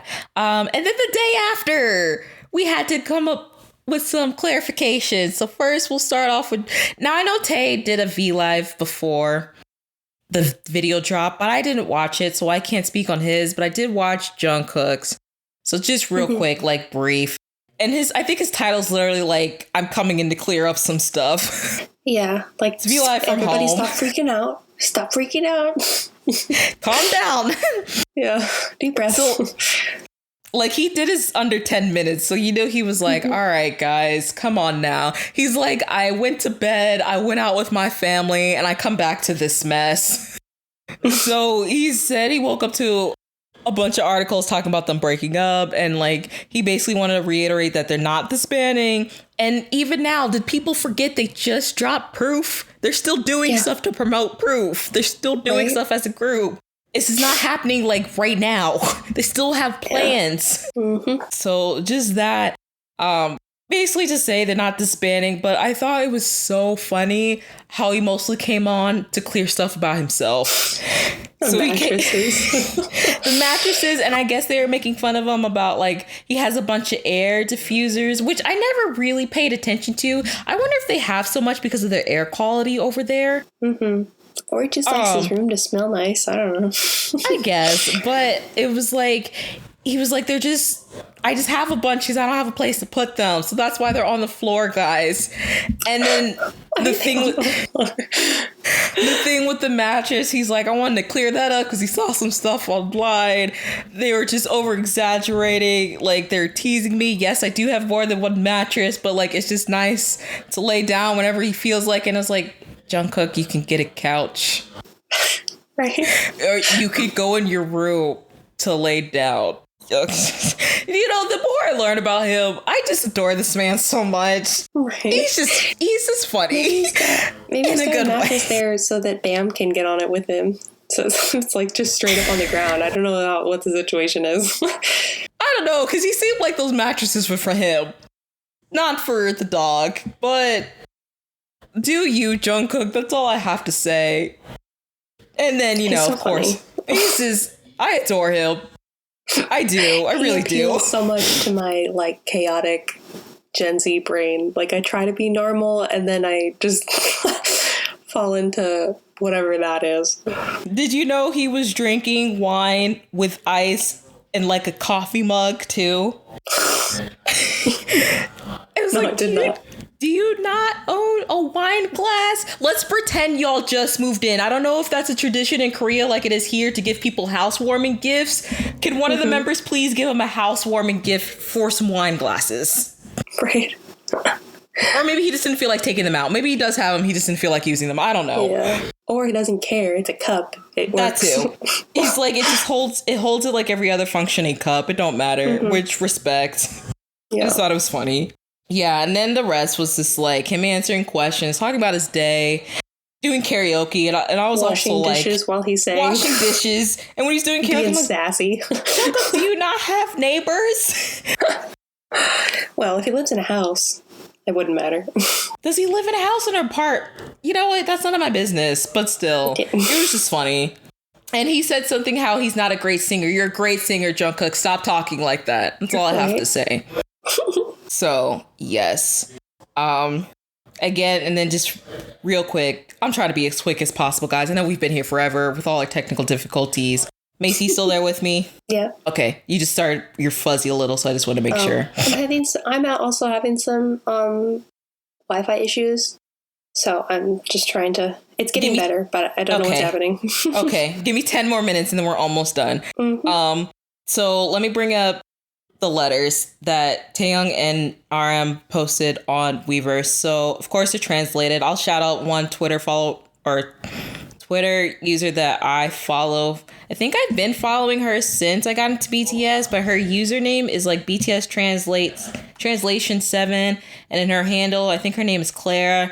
So I feel like her translations to me was like the best to read off of. So thank you. We'll start off with V's letter that he posted when the video started. So roughly, he basically said, "We are happy. The seven of us may have different interests, likes, and dislikes.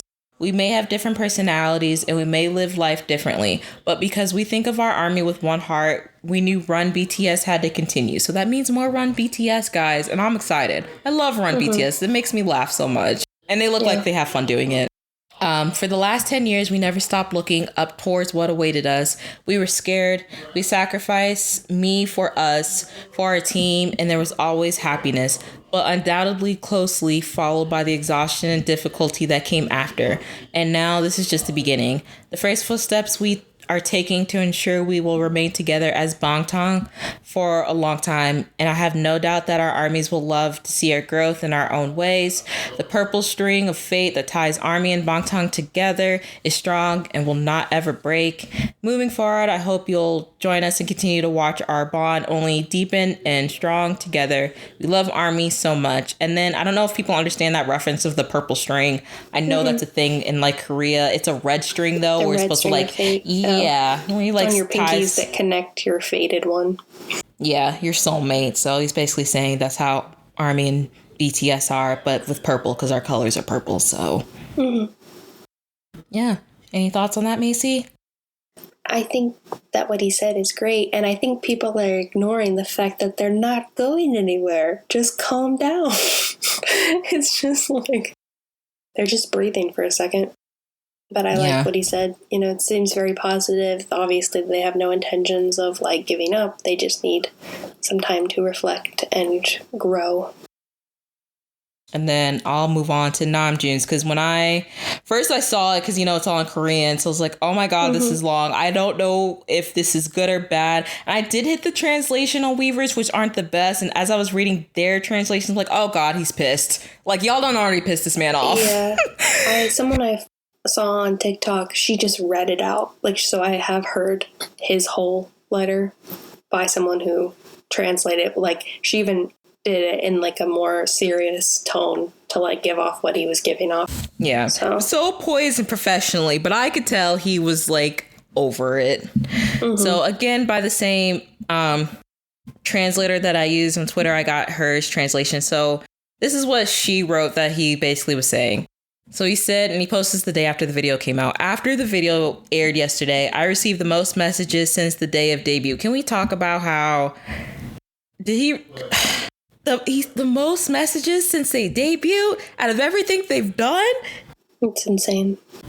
And I don't know if this is like maybe from friends and family he barely talks to, or like maybe even friends he thought he was close to, but that is really sad to me and sus. And yeah, so that right there is already like, damn.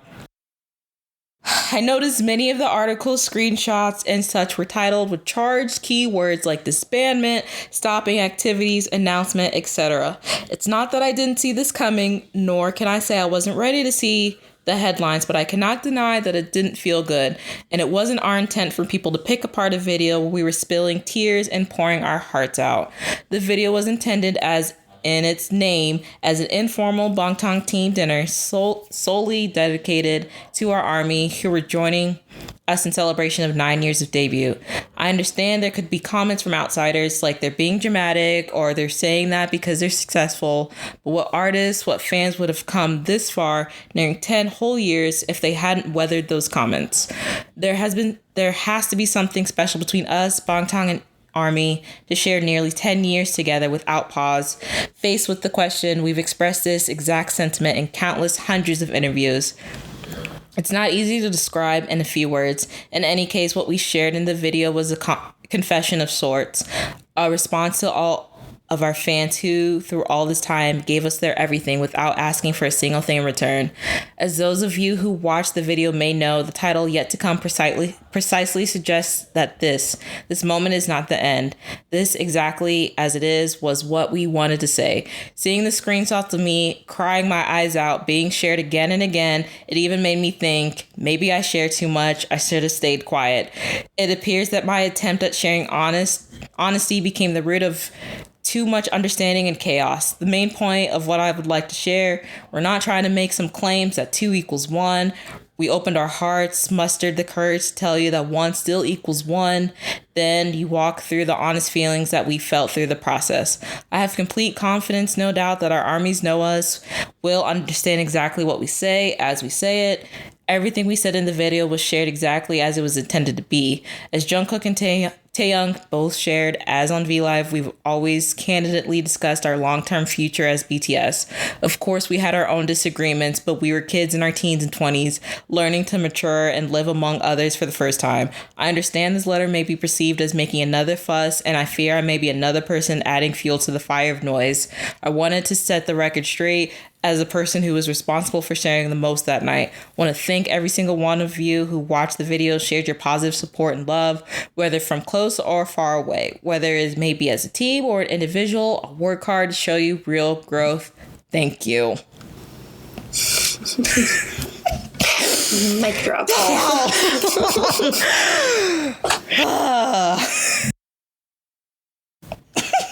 Any words? I mean, he really just basically spoke for himself, to be honest.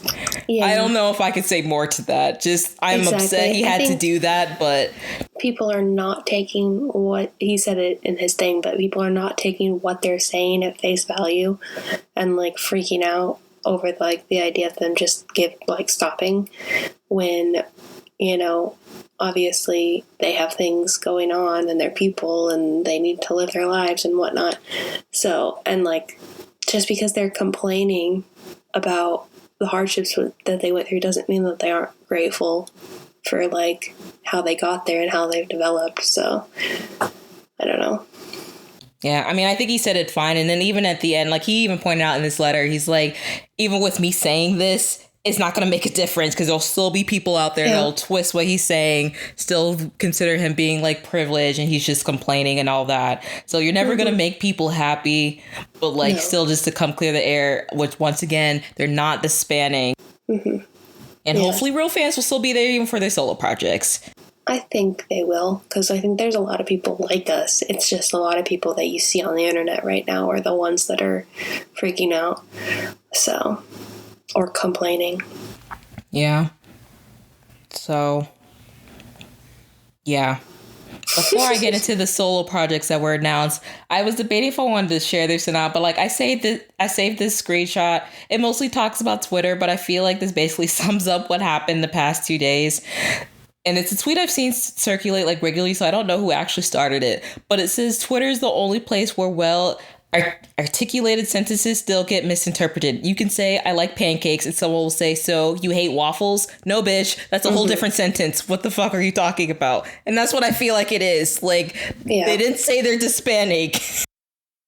So, personally, that's just my whole summary of, like, everything that's been happening. But yeah. any thoughts before I get into the projects that have been announced so far? I could go first. I mean, I feel like I shared what I wanted to share. It's like they keep saying, it's basically just a new beginning. Again, Macy, I'll thank you for introducing me to BTS because like I knew about them on my own in 2017. I feel like I mentioned this before when they first started breaking out with DNA, but like I just had no desire of really like looking up them myself. So I'm glad I did. And like, not to say this in a bad way, because this isn't the first time, if people don't know, that they expressed they're tired. I mean, Tear was actually almost their disbandment album, if no one remembers that. So this is basically like probably second. Hell, this might even be like the 10th time of like stuff we didn't even see. And we only know about that because when they won an award that Jin did say that where they all started breaking down the end of 2018 or 2019. I think it's 2018. Yeah, it was 2018 because it was before Persona came out. But still, so like if they did at that time, I wouldn't have discovered them because I really became a fan during Idol. So that was really the first time I feel like they really pushed themselves to keep going. And it's like, I just feel like at this point, like we just keep saying, they've already proved themselves enough. It's fine for them to take a break. I honestly would have been fine even if they're like, we're taking a break and they're not doing anything, because they deserve that too. They deserve some rest. They deserve sleep to start like eating properly and not have to worry about like their image or like the crazy diet culture and just like all this other mess. So if some members just want to chill and honestly not do anything, that's fine with me. If they want to continue doing things, which I know they're going to, whether it's like music or if they want to do stuff outside, like if Taeyong finally wants to start acting again, if Jin wants to start acting, that is fine with me too.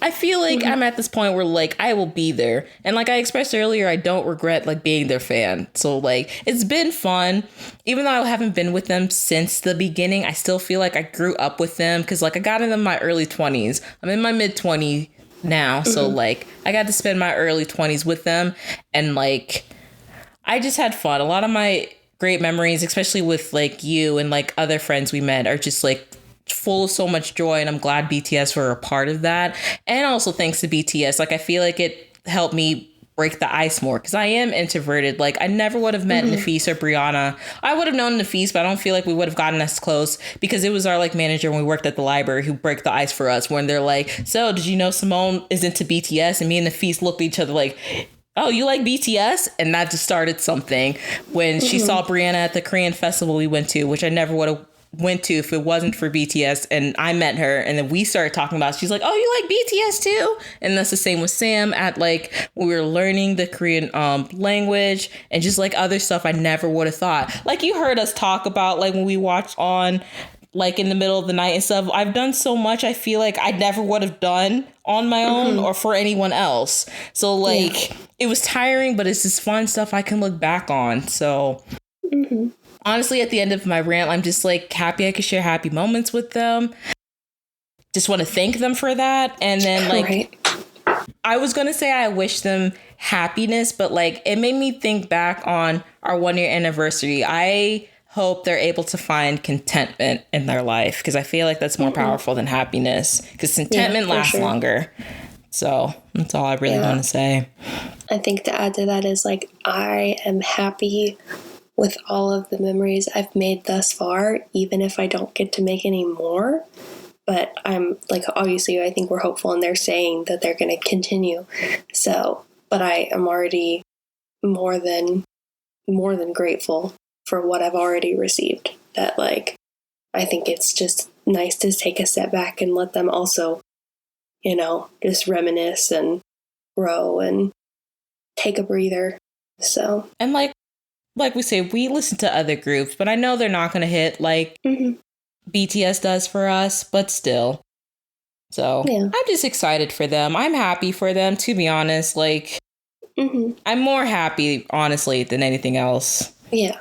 Yeah, I don't feel any of those feelings of like resentment or sadness or anything like that. I think it's overall 100% a positive thing. So I just hope that the rest of their fandom can see that. Yeah, for people we don't know that lives like halfway around the world. Yeah. But that's the joy and beauty of it. Just never thought it would happen. Such a unique and special connection. Yeah. So before we go, guys, we will talk about the solo projects that already have been announced. So the first one starts with J-Hope. I'm so excited for him. He's going to be performing at Lollapalooza, even though I'm not a festival girl, but that's just so cool, in Chicago. And he's performing on the last day, which is July 31st, as a headliner. And he's actually the first Korean artist to headline, I don't think only Lollapalooza, but I think just a major American festival, like, in general. He is the first, like, so they're already breaking records, like, as soloist. Right. And it's also been announced that he will be the first one to release a solo album. I think they said mid-July, so he might actually release it before his set at Lollapalooza, because the set's going to be an hour long. So Hope World's only about like 30 minutes if you add his other solo songs, if he decides to perform them, like Chicken Noodle Soup, or like even his solo works off of BTS albums. So we'll see. I'm excited. I hope I have a chance to watch that somewhere. I think it'll be broadcast on YouTube, and hopefully I'll be home by that time, because I got to think about the time difference. But yeah, he will be first. Can't wait to see it. I'm going to be really sad that I'm not going to be one of the first people to hear like Baseline or Daydream live. Right? It's fine though. It's fine. I could just be like everyone else, just experience it through online. That's one of the beauties of online. We have a love and hate relationship with the internet. So the second is Taeyong is doing his own version of In the Soup with his friends from the Wooga squad. I still don't know what the hell Wooga means. I feel like I read it for somewhere, but I don't remember. So it's going to consist of him and his actor friends, Park Seo-joon.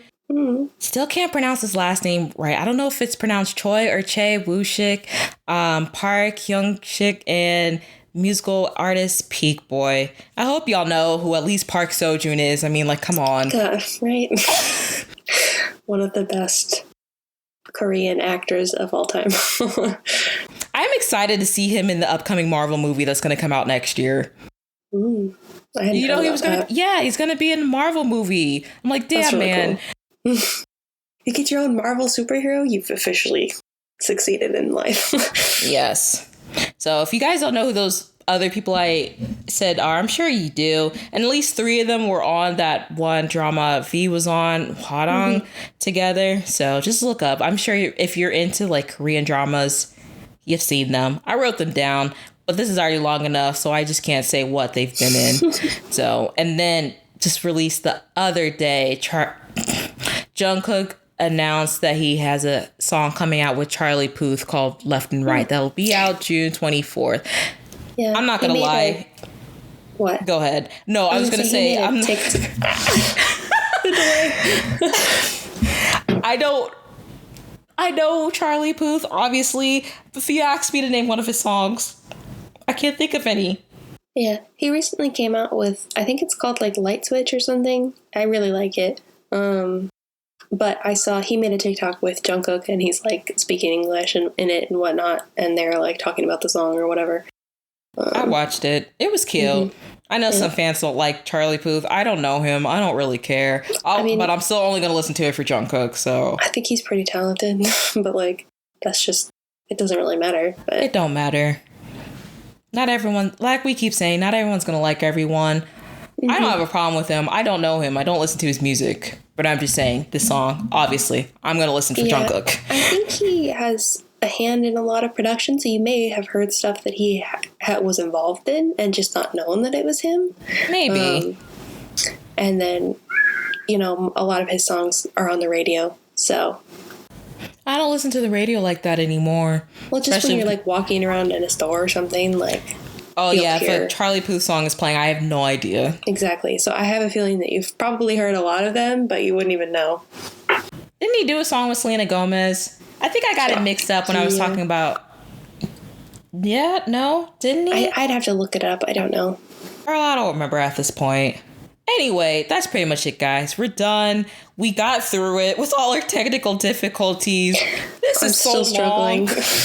I knew it was going to be doing this for long. like almost 3 hours. What, 3 hours? Yeah, 3 hours. God, and they're not even gonna hear all our struggle.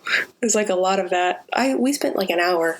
An hour of this recording is going to have to be cut out because it's just nothing. It's just silence of us trying to connect FaceTime. I hope Nafis sends me her part, at least for the beginning, so... But yeah, basically, with all that, we're just taking the time to celebrate our favorite group, our favorite artist, BTS, saying that we wish them the best, contentment. Good job, guys. You've done such a great job. Like, honestly, I hope that they see that and not just see what people are saying right now. I hope so too.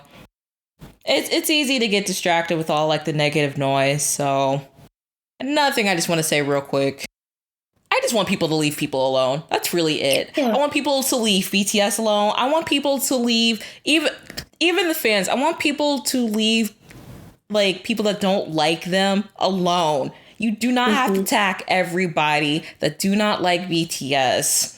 I'm sorry. It just makes things worse. And then like a lot of things too. We're allowed to have things that we like and dislike. It's not that deep. Exactly. Because a lot of the attacks that I see turn like so racist so quick. And like for what? Whether it's racist toward the fan or even other groups, which is weird because you're being racist to another Korean group and BTS are Korean themselves. So it's like, what is the point of all this? I wish people just leave people alone. Yeah, it's a really hard world to live in right now. Like with just all the negativity that people are producing. Like, why can't we just be happy about things and treat people kindly and whatnot? But people just don't seem to want to do that. They just want to be little asshats and like. Yeah. And I'm not even at the point of like world peace. I'm just at the point like just leave people alone. Well, just common decency. It's not about like being friends with everybody. Like just stay in your lane and don't like harass people. It's not that hard. It is harder to be mean to someone than to just ignore them. Like you're going out of your way and making an effort to be rude to someone. It's very easy to be polite and kind to people. Like, and doesn't that physically hurt you? Like, it physically hurts me just to, like, I don't like getting mad. I don't like getting upset. And I feel icky when I'm mean to people. And it's like, for what? Yeah, I'm so hyper vigilant about how I come across to people that I'm like, did I forget to smile at them? Like, you know what I mean? Like, it's so bad. I'm so aware of it. Girl, me and Nafis went through this whole thing. We were talking about the whole... Yeah, we got into this whole conversation, especially with us, of like, I'm black and her as a person of color, how it's just even 10 times 4. So I think that's another thing where my like perception on things come, because I have to be extra careful of like how I project myself, which we also kind of got into a little bit with the turning red of like trying to change that. But at the end of the day, it's like this way the society is like, I can't help that. I just need to make sure how I'm presenting protects myself. To be honest. Yeah. Whether that's physically or emotionally. Yeah, it just sucks. Yeah, it does.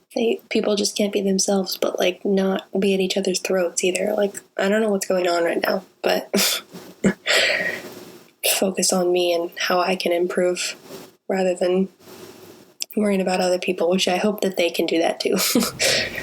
Yes. So everyone out there, we hope you can take this very hard times to just focus on yourself, finding your own contentment, you know, and just leaving people alone. That's what I'll end it with. We wish everyone the best. Go read a book in or these crazy like, times. Other people. Oh gosh, I think I missed the last thing that you said. It's fine. You'll hear it when I edit this. Okay. Let's get ready to go because we're starting to have more technical difficulties. But this has been our very, very long, difficult episode, guys, where we made it. We kept running. Like BTS said, we kept running. It's been a struggle. We made it. I'm tired. Macy, can you please do the closing? Because I am done talking. Okay. I don't know how good it's gonna be, but like it's fine. Anyway, thank you guys so much for listening to us despite our many struggles. I can't even say the word struggles right. Jeez. Thank you for riding the struggle bus with us this week. All right.